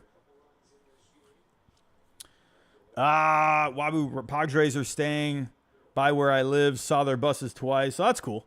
That's cool.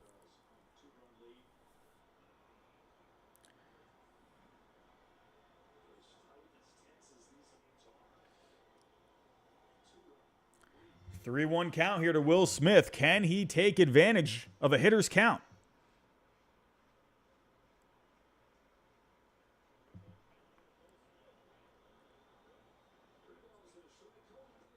And he draws the walk. Dodgers got a base runner here. Can they get something done with 2 outs?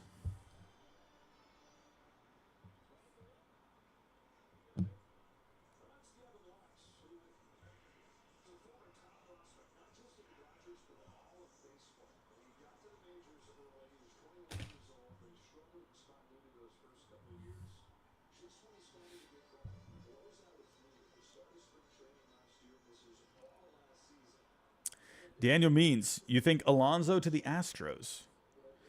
Maybe. Gavin Lux, he's up. Got a couple hits tonight. Gavin Lux, emerging in the postseason. Could Gavin Lux be the X factor of all X factors? Ooh, big swing and a miss. Yeah, but Alonso, Astros, you know, I just wonder, what are the Astros going to do with their payroll? I don't know. They definitely could use a first baseman. Could be a fit. I just don't know what they do payroll-wise. At this point, you got to think, I mean, goodness gracious, man. If you're the freaking Mets, I mean, you got to keep that guy. There's a splitter down and away. Gavin Lux gets ahead in the count, 2-1. Carson Banbrook, how you doing, my friend? Injuries don't really affect the long term, but seriously, I think you guys are talking about Dave Roberts. Gavin Lux gives it a bit of a ride, but Jackson Merrill's there, and there's the third out. And the Padres coming up yet again. They got the meat of the order: Profar, Machado, and Merrill. Man, oh man. Daniel Means, Bregman is not staying. I thought the Jose Altuve comments were very interesting. I mean, Jose Altuve basically said, like, I'm paraphrasing the quote. I feel like he said something along the lines of that, you know, I don't see him going anywhere, or I think he'll be back, or something along those lines. I don't know. Be interesting. I don't know. But I think with Bregman, I don't think there's a lot of like obvious spots for him.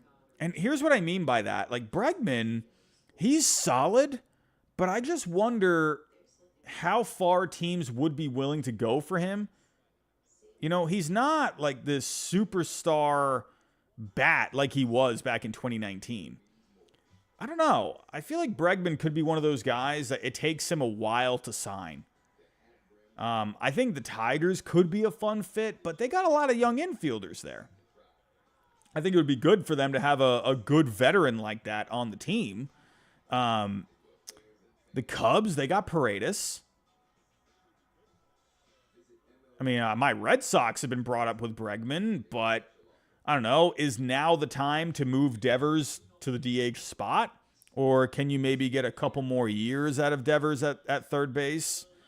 I don't know. I mean, could you see the Mets? Brett Beatty, is he done at this point?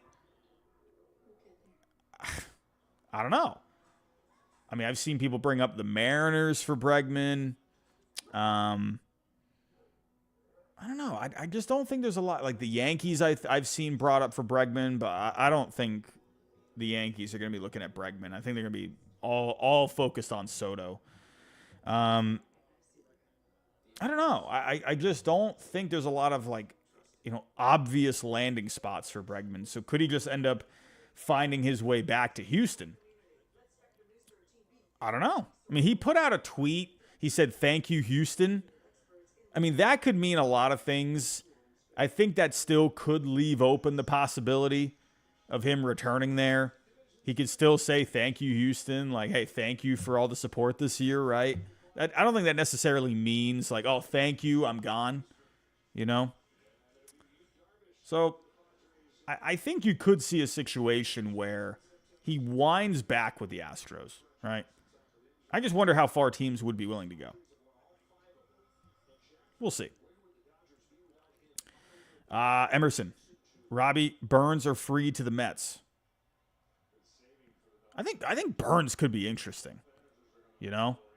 Just because he has that David Stearns connection. Could be interesting. Oh, Kopech is out. Kopech is out for the 8th. Oh, man. Kopech will not, unless they give him 2 innings, at this point, he would not be in line for the save. And if he is pitching the 8th, only the 8th, well, then who are they? They would go to Treinen for the 9th. Could you see Kopech maybe get 2 innings here? But he's not off to a good start here with Profar. Ooh, Kopech is wild. I don't like this.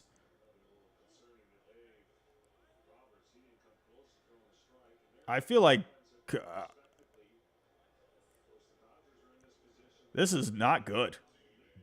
I don't know, man. I feel like Kopech should have been out for the 9th. Maybe I'm wrong.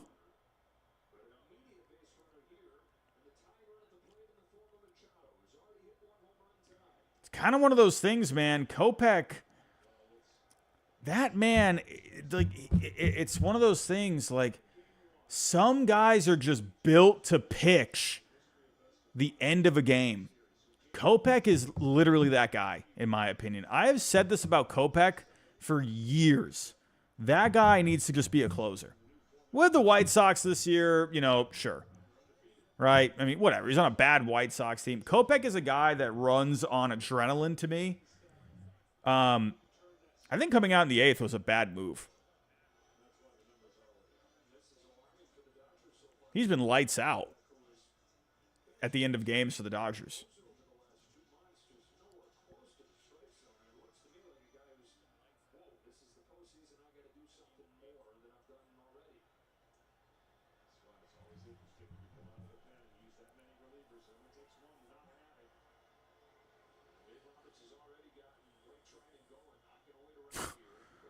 He's already got trying and warming up. Dave Roberts, what are you doing? I don't get this.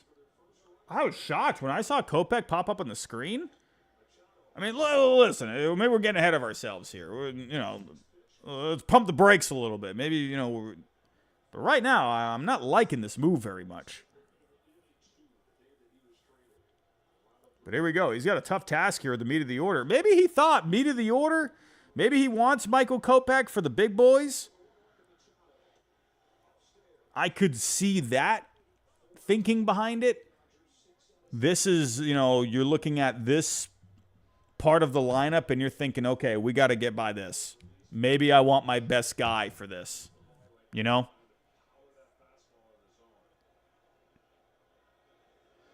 Big swing and a miss. Yeah, C-Raz 951. After I kind of process that a little bit, maybe this makes a bit more sense. It's not just black and white as 8th and 9th inning. I mean, Kopech has been your guy, and this is a very tough part of the lineup.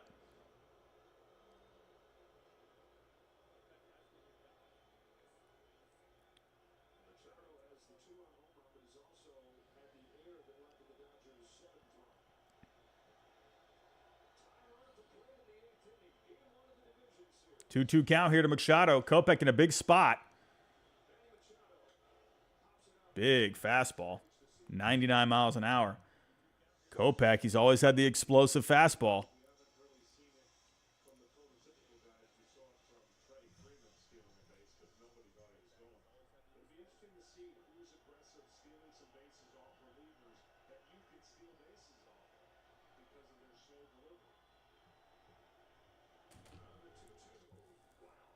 Oof. Fouls off the ump.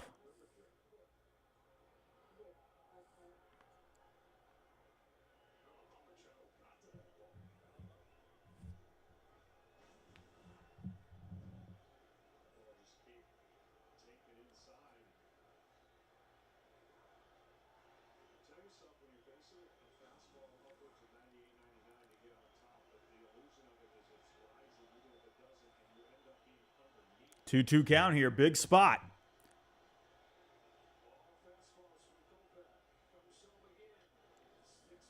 Machado once again fouls it off.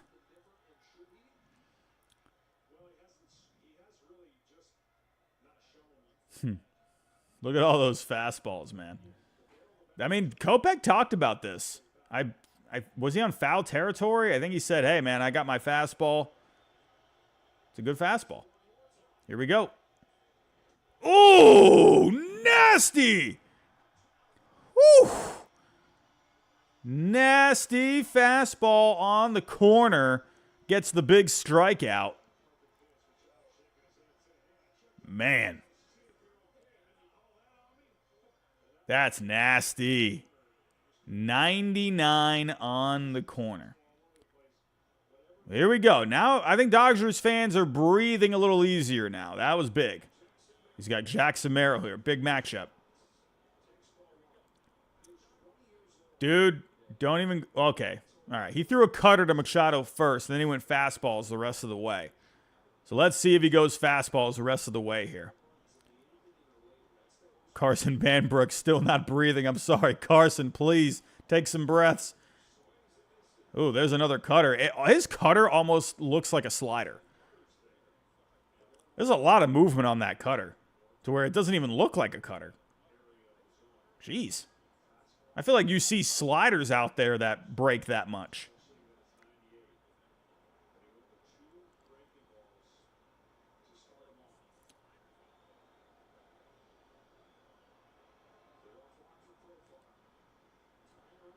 Here we go. Top of the 8th. 1 out. 1-1 count here to Merrill.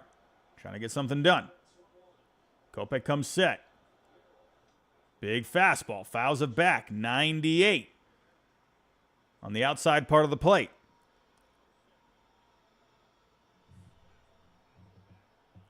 Yeah, Dirty Dev, you need to refresh your live game broadcast. Dude, it's the app that I'm using. I know it's awful. I'm using Spectrum. They're so behind. I need to, over the next couple of days, I need to look into getting something different. Either, Hulu or Fubo or something. Because the Spectrum app, it's just so behind, man. Oof, there's that cutter again.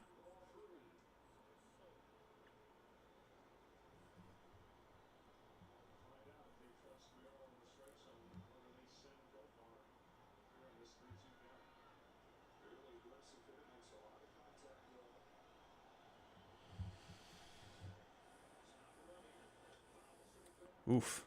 100 miles an hour up and into Merrill. Kopech is battling here, man. Yeah, Nando 390, you said here, DirecTV is behind 2. I think it's the apps. Dude, I don't know why. Like, everyone else is always ahead of me. Whenever I'm watching these, everyone is ahead of me. I don't know. Merrill pops it up again. Padres right now, Kopech, that fastball to strike out Machado on the corner, that was nasty. But they're fouling pitches off here with Kopech, man. So it's almost like that's what he does. He just throws fastballs, basically. But they're not really having I would say a very difficult time with him. Cutter again. They're fouling off a ton of pitches right now. So I don't know if they're just seeing him well. Nando 390, Kopech pitching himself out of tomorrow's game. He's already at 21 pitches. Working up his pitch count. Here we go. Kopech comes set.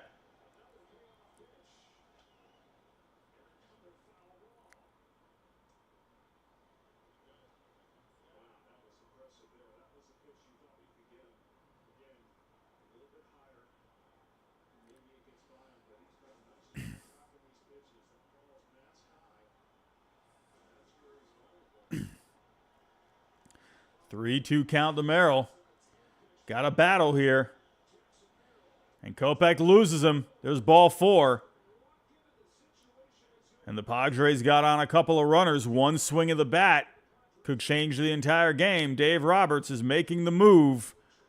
He's going to look for 5 outs from Blake Treinen. Big moment here.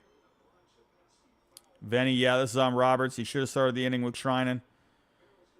Yeah, I can see both sides. I can see he wanted to bring Kopech, his best guy, against the meat of the order. But then again, I'm also pretty traditional, man.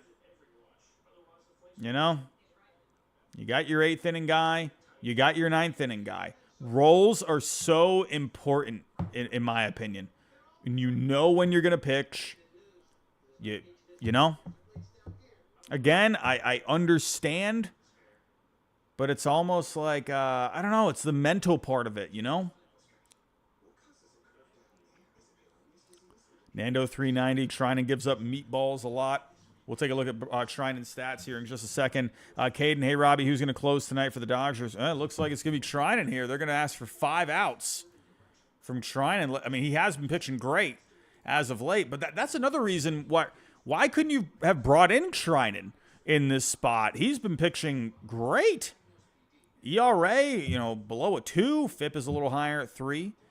But with Trinan, under a home run per 9, good strikeout to walk ratio. I mean, he has been good this year. So I think you can make the argument, why not bring him in for the 8th? And I mean, obviously Kopech has been fantastic. I mean, Kopech has been almost unhittable. 1.13 ERA.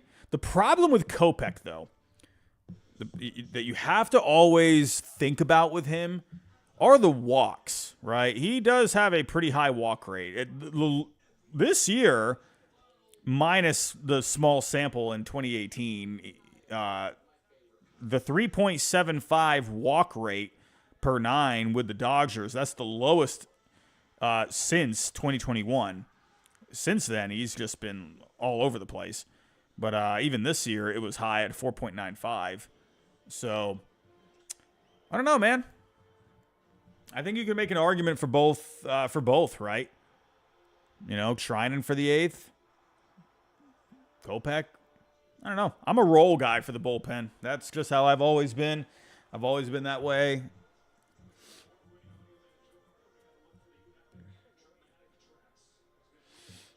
Who's up next for the Dodgers? Who is up next for the Dodgers? I don't even remember. But here we go. Trying it in. So this is a big spot here. He's just cleaning up the mess. And then you'll have him go back out for the 9th.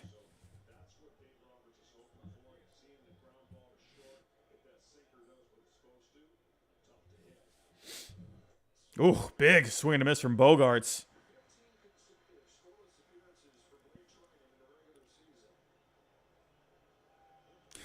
Foop. That's a great analogy. Look like me playing MLB The Show, just throwing gas. Nothing wrong with that.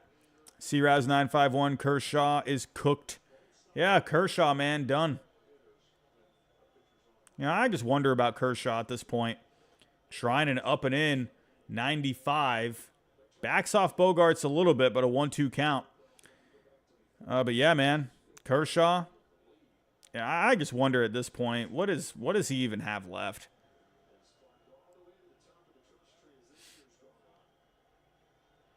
Here comes Trinan. Bogarts pops it up.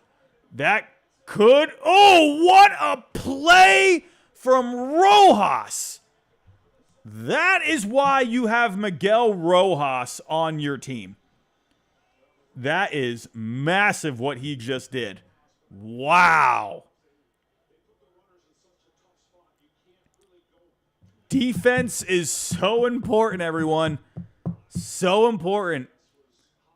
That is an amazing... That's a clutch play, man. You all, we all look at the clutch home runs. That is a clutch play. Because if that drops, I mean, now you're in a really tough spot. Wow. Here we go. 2 outs here, top of the 8th. Cronenworth trying to do something with these base runners given up from Kopech.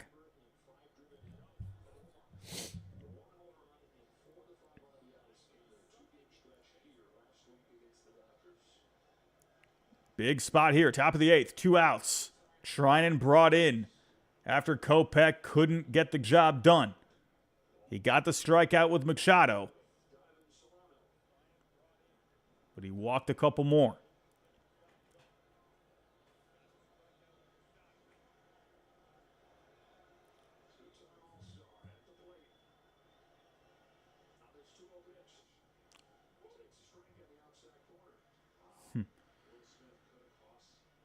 Profar is like, I've noticed this with Profar over the last couple of games. He drives you nuts on the base paths. He bounces around a lot out there. Trying it on the inside. There's ball 3.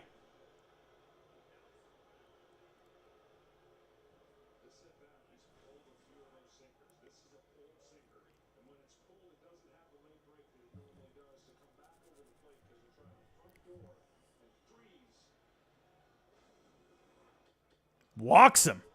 Wow. Bases loaded here for the Padres. Got Solano coming up. You know, it's not the meat of the order, but could Solano be a guy, someone you don't expect to do all that much?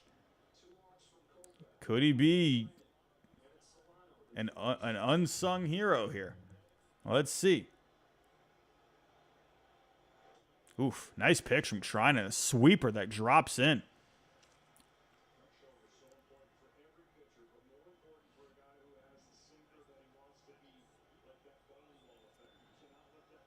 Trinan in a big spot here. Dodger crowd trying to will him through.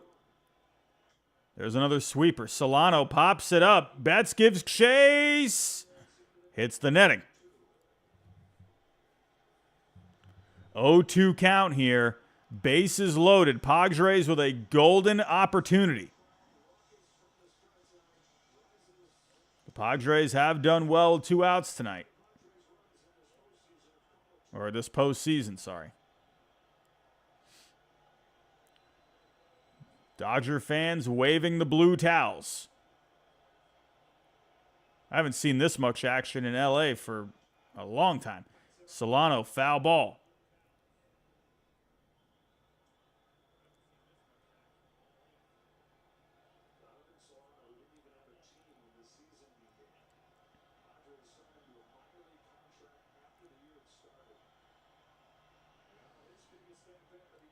Oh, 2 count here to Solano, trying to make something happen for the Padres. Here comes Trinan.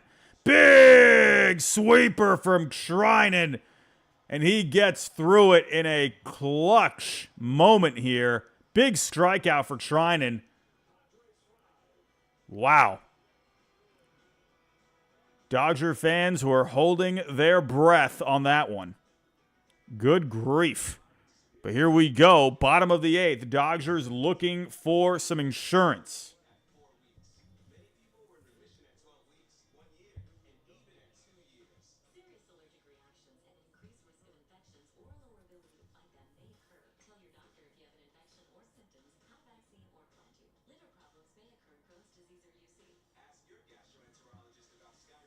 Man. So Nando 390, who's pitching the 9th? I mean, I would think probably Trinan is going to go back out there. Alex Roberts got saved by Otani. Yeah, man. I mean, you have to give a lot of credit to Otani here tonight, man. The 3-run homer. I mean, that's the difference right now. Man. So I think Dave Roberts, you know, I will say that. I thought that was a very interesting move, bringing in Kopech there. You know, again, I get the thinking behind it, but I don't know, man. I think you should have just gone with Trinan to start things off. And then if anything, you can just go with Trinan to start off the 9th. And then if things get a little hairy, then you come in with Kopech. You know? I don't know. I still think earlier Vesia should have been kept in a little longer, but that's just me. That's what I meant earlier. I'm like, well, why not get another out or 2 with Vesia? He's been pitching great. That's what I mean. Like, these outs at this point, they matter. You know?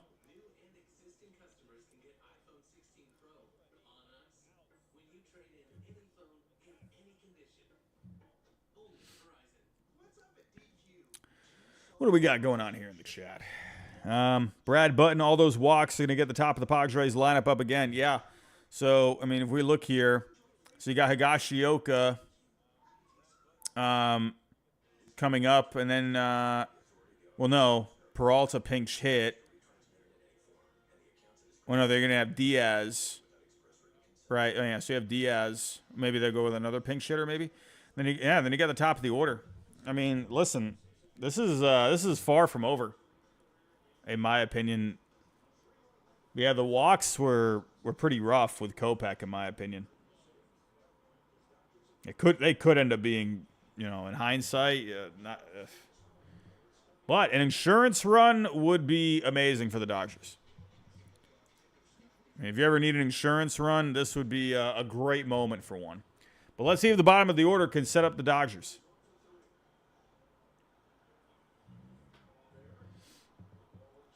Everyone, if you can, share the stream.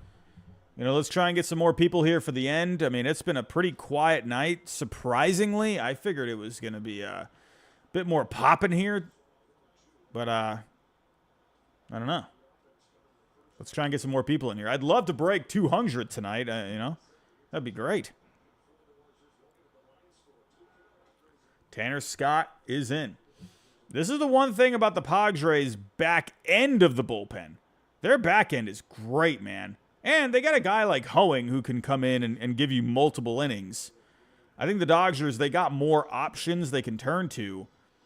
But the Padres' back end, man, when you got Adam and Scott, you know, and you got Suarez. I mean, yeah, Padres, they got a great few options at the back. I just think the Dodgers are a bit more stretched out. Edman! He puts it through. What the heck happened there? Did Bogarts get stuck?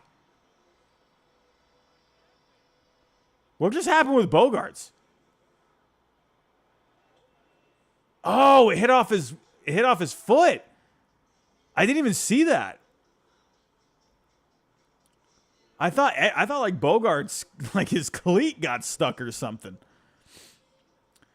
David Decker, how you doing? Robbie, if the Dodgers have another playoff early exit, does this mean the end of Dave Roberts? I would have to imagine if the Dodgers don't figure, especially in the division round, I'd have to imagine Roberts is gone. I think you could even still make the case if they don't make it to a World Series. I think you would have to imagine Roberts is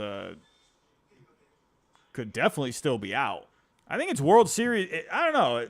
I don't know what goes on behind the scenes, but I would imagine it is a World Series appearance or bust at this point. Now, if they make it to the World Series and don't win it, I think that could, you know, that gives Roberts still, I think, good weight. But then again, I don't know. Maybe the Dodgers, I mean, maybe they view this as a World Series or bust. Maybe, I don't know. Alex, I mean, that's another thing. But, like, I think you can look at, I think that's where you can also look at, you know, maybe the Dodgers think, you know, even with all the injuries, maybe the Dodgers, if, you know, they don't win it, they could look at the, you know, an overhaul of the coaching staff, right? Not just Roberts, but, you know, the guys that they have, you know, when it comes to injury prevention, you know, your strength and conditioning, you know, who you guys got, you know, running the medical stuff. You know, I think you need to do something in that area at a minimum. David Decker, man, we're doing good. We're doing good. Waiting for the end of this one. It's exciting. Game 1, Padres and the Dodgers.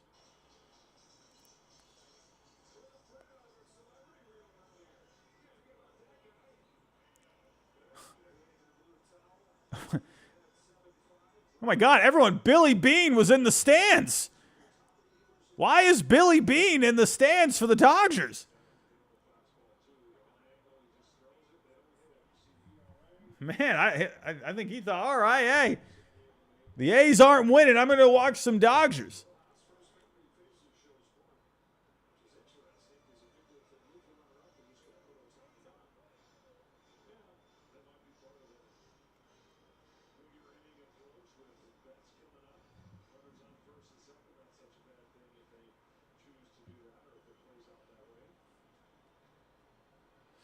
Miguel Rojas here.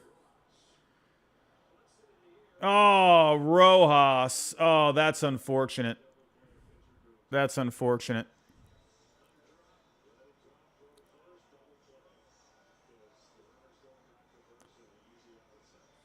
Here comes Otani. I think people would love another moment from Otani.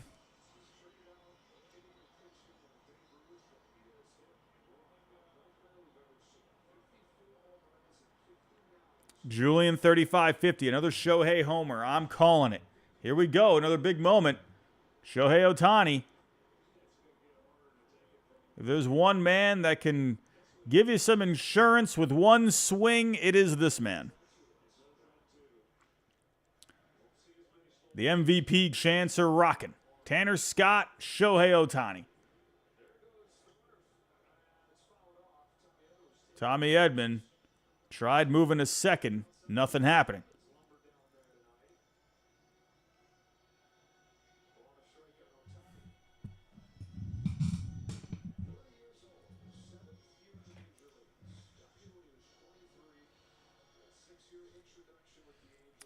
Here we go. Otani looking to make it happen. Bottom of the 8th here, 1 out. 7-5 ball game. Big swing and a miss from Otani. 98-mile-an-hour fastball from Tanner Scott.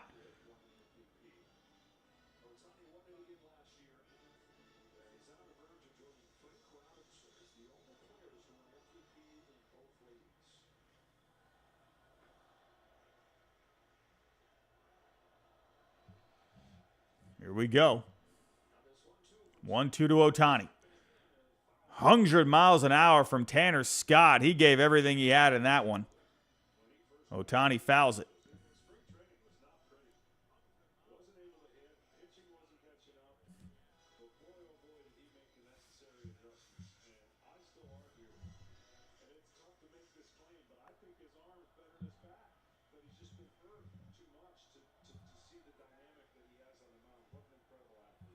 Here we go, 1-2 again. Scott comes set. Scott and Otani. Another fastball. Oof. Otani fouls it back. Nailed Diaz right in the mask. Goodness gracious.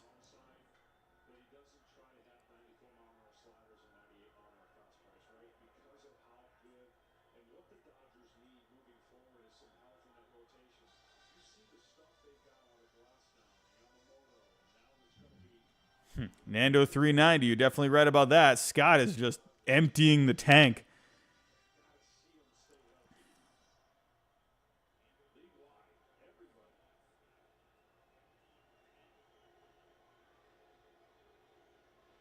One, two to Otani. There's a ball inside. Edman, he gets the second on the steal.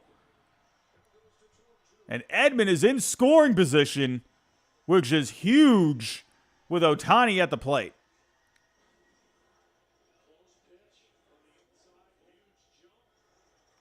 Don't forget about Edman, man. I loved that move for the Dodgers when it happened. Loved that move. You know, like, yeah, he hadn't played up to that point, but Tommy Edman is a guy that he can do a lot of things for your team. It doesn't show up on the stat sheet a whole lot, but he does a lot of valuable things. Otani with a big swing and a miss. Tanner Scott with a huge strikeout here.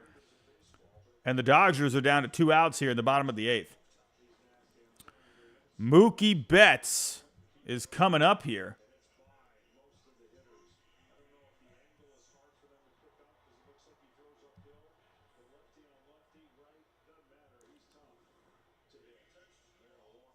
Oh, they're going to walk Mookie. They're not having the lefty-righty matchup. He's going to go after Freeman. Could Freeman have a moment here?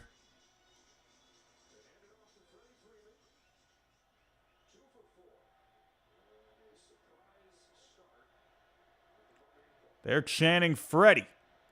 Tanner Scott, Freddie Freeman.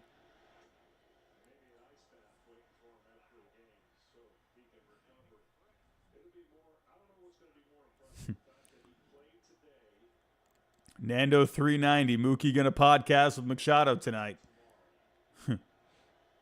They get an insurance run. Maybe.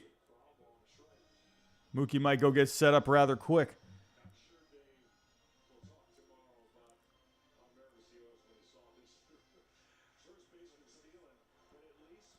Yeah, Alex, Freeman has been hitting well. I mean, Freeman, he hits well against lefties. Freeman hits everything. So I thought it was interesting. Here we go. Tanner Scott to Freeman. Oof. Slider. Hangs in the middle of the zone there, but Freeman swings right through it.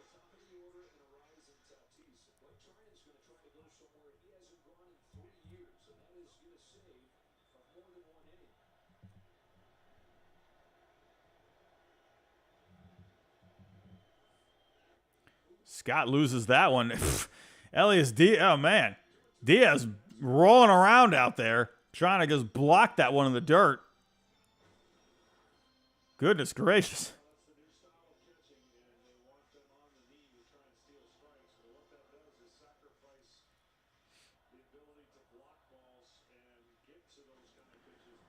Freeman looking to get some insurance for the Dodgers. Tough matchup here. Tanner Scott. Big swing and a miss, though. And that's why the Padres brought in Tanner Scott, to shut it down in moments like that. But here we go. Top of the ninth. Padres down to their last 3 outs. My guess is that Treinen is going to be back out for the ninth. And they were just saying on the broadcast, he has not done this in 3 years. Now, if we actually go to Blake Treinen, on the year this year, he did get 4 outs in late August. End of June, he got 4 outs. So he's gotten the 4 outs a couple of times. But then you'd have to go back here to, it looks like 2021. The last time he went 1 2/3. He did it in June of 2021. So it's going to be an interesting moment here.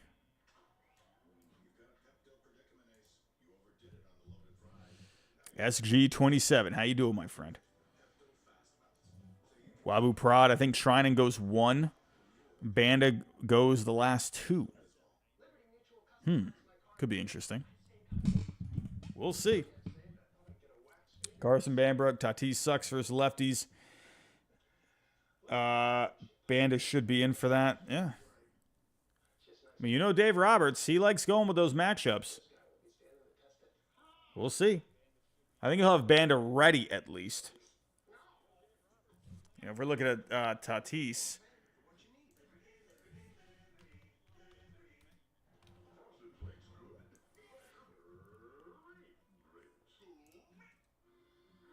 It's interesting. Against lefties this year, he's only hitting .224. 2 home runs. Has a 105 WRC plus against lefties, which is a little above league average. It's interesting. But, could they do that? With Diaz here, the righty, and then you go the lefty against Arise and then Tatis? How has Arise done against lefties this year?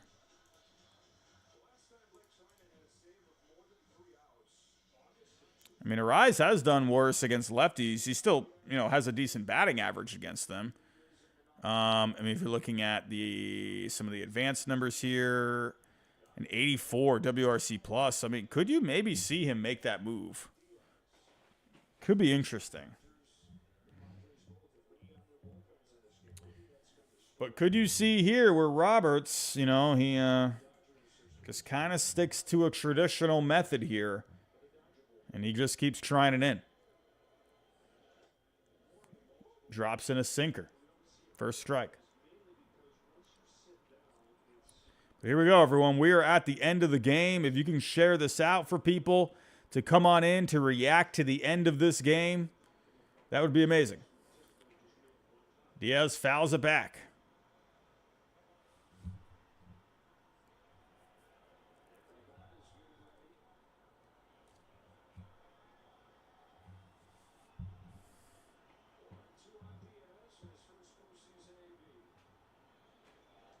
Ooh, did he check his swing? He did. He checked his swing. Diaz stays alive.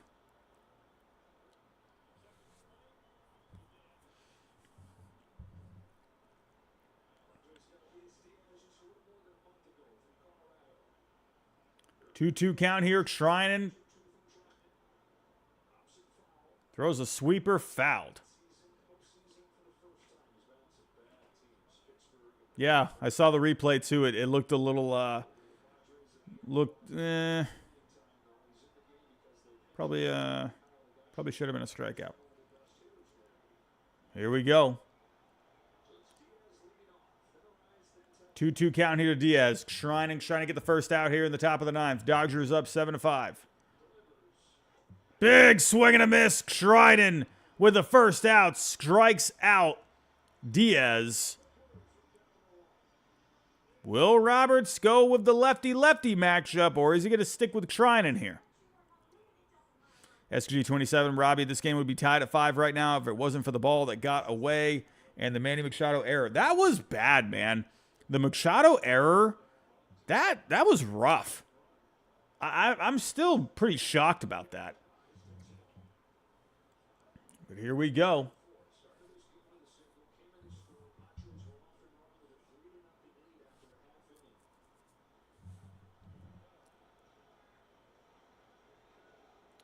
It is past midnight here. Oof, Arise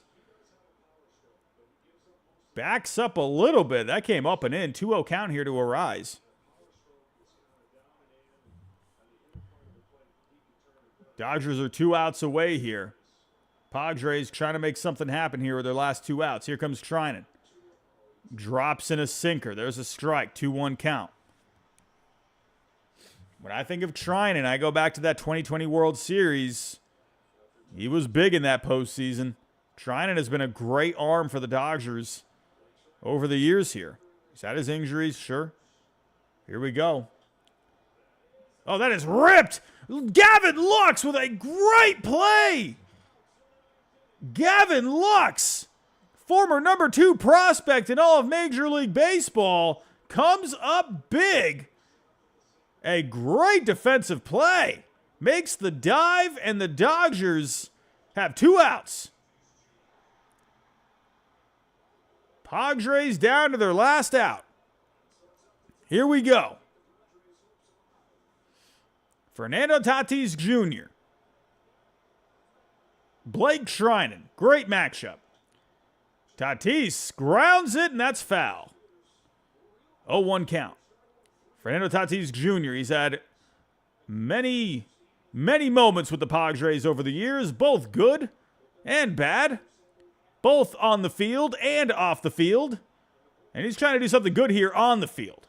Trying to come set. There's a sweeper. Did Tatis go? He went. He could not check his swing. The Padres are down to their last strike. Blake Treinen, 0-2 count, 2 outs. He's been great for the Dodgers over the year. Can he give one more good moment here? 0-2 count here to Tatis. Sweeper! He went. Oh! It looked like he might have gone. But they say he checked his swing. Let's see the replay. Tatis did hold up. 1-2 count here to Tatis. 2 outs. Trying to come set. Here comes the pitch. There's another sweeper. Trying to get him to bite. Tatis holds up.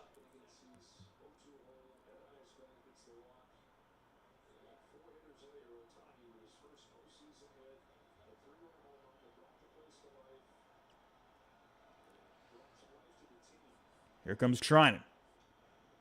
Tatis fouls it back. Count stays 2-2. Dodgers are looking to end this here. Got off to a terrible start tonight. Yamamoto looked cooked.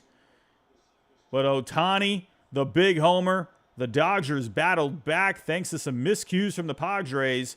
Trying to finish it off here. Treinen with the pitch. There's a sweeper. Tatis rips it to left. And the Padres have life. Tatis comes up big. Base hit to left. And the Padres got a runner on with Jerickson Profar coming up, who's had a great bounce-back year. Here comes Mark Pryor. Almost 21 years to the day in which Mark Pryor had the meltdown of the century in Chicago against the Marlins.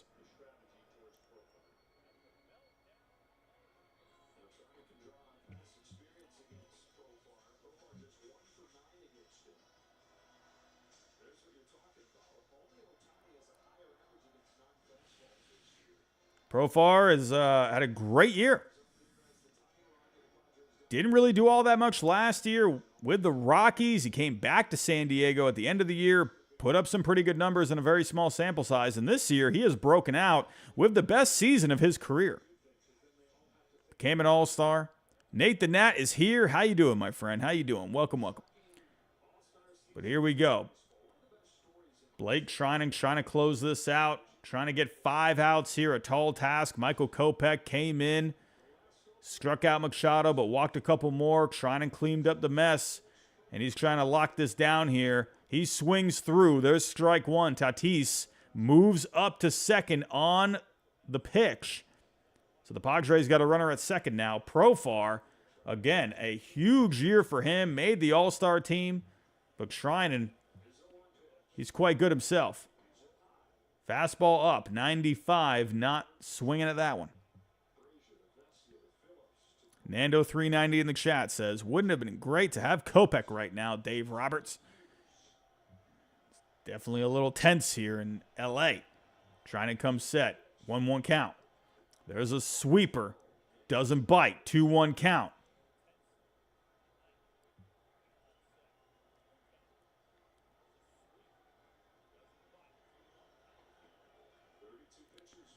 Man, oh man, Padres are not making this easy.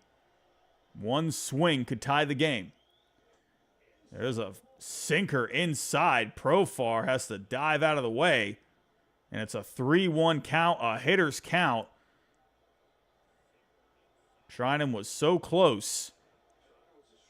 And right now it feels quite far away. 3-1 count, 2 outs here, trying to get this done. There's a fastball down and in. Profar fouls it off. We got a full count here. Top of the 9th, 2 outs. Dodgers up by 2. Trying to end this. But the Padres are battling until the very last pitch. The towels are waving. He gets a timeout.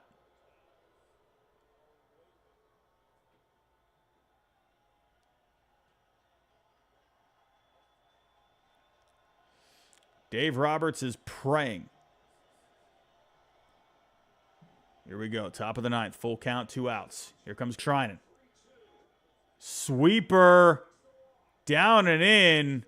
Walks him. There's that good plate discipline from Profar.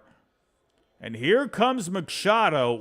Is there ever a moment that you could think of that could be as good of a redemption moment here for Machado? Made the throwing error earlier in the game. Dodgers took advantage.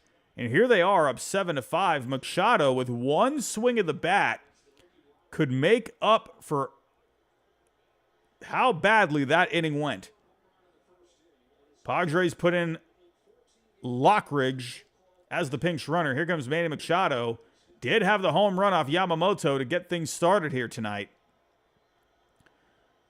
Machado looking for a clutch moment. We've seen a couple of them in this postseason. Can we see another one here with Machado? Here we go.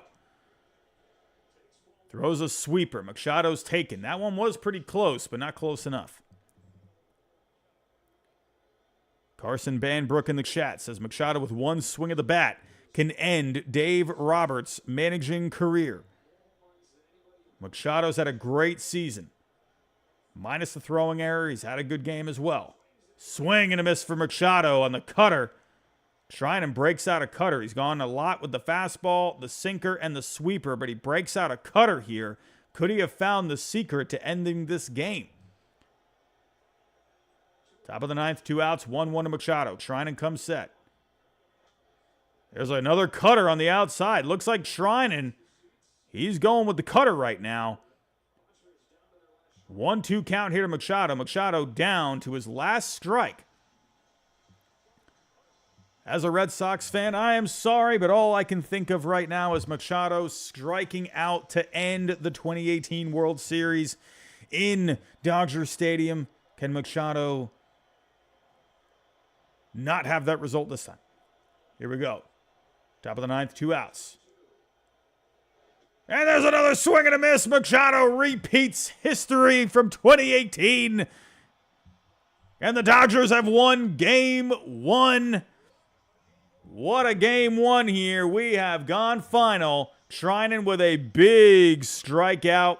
Venny says it in the chat. We have finally won a playoff game. Once again, Manny Machado goes down to a slider to end the game. Man, oh man. Machado had the home run to get things started, but unfortunately, a very bad throwing error led to some Dodgers runs. The Shohei Otani 3-run home run. All of that ended up being the difference here. And the Dodgers have won Game 1. It feels like 86 years since the Dodgers have won a postseason game, but they are back on the board. The Otani effect, everyone, is real. Everyone, I'm going to wrap this up here. I just want to say thank you for coming out tonight. Not a big turnout for the stream tonight. I'm going to be very honest. I'm a little surprised about that. I figured we would have a bit more turnout tonight. We've had good turnout for the wild card round so far. I don't know. But we'll probably be back tomorrow, Sunday night. Sunday nights tend to be a bit better. We'll see. Saturday night, people are out and about doing things. But, hey, come on out tomorrow. We'll watch another game, and we'll have some fun with it. But for those of you that did come out tonight, thank you so much. I do appreciate it. Thank you for the super chats tonight, everyone. Thank you for the support. And great conversations in the chat here tonight. This was fun. Game 2 tomorrow. We got probably another nail biter on our hands. So, everyone, go have yourself a good rest of your night, and I'll talk to you next time.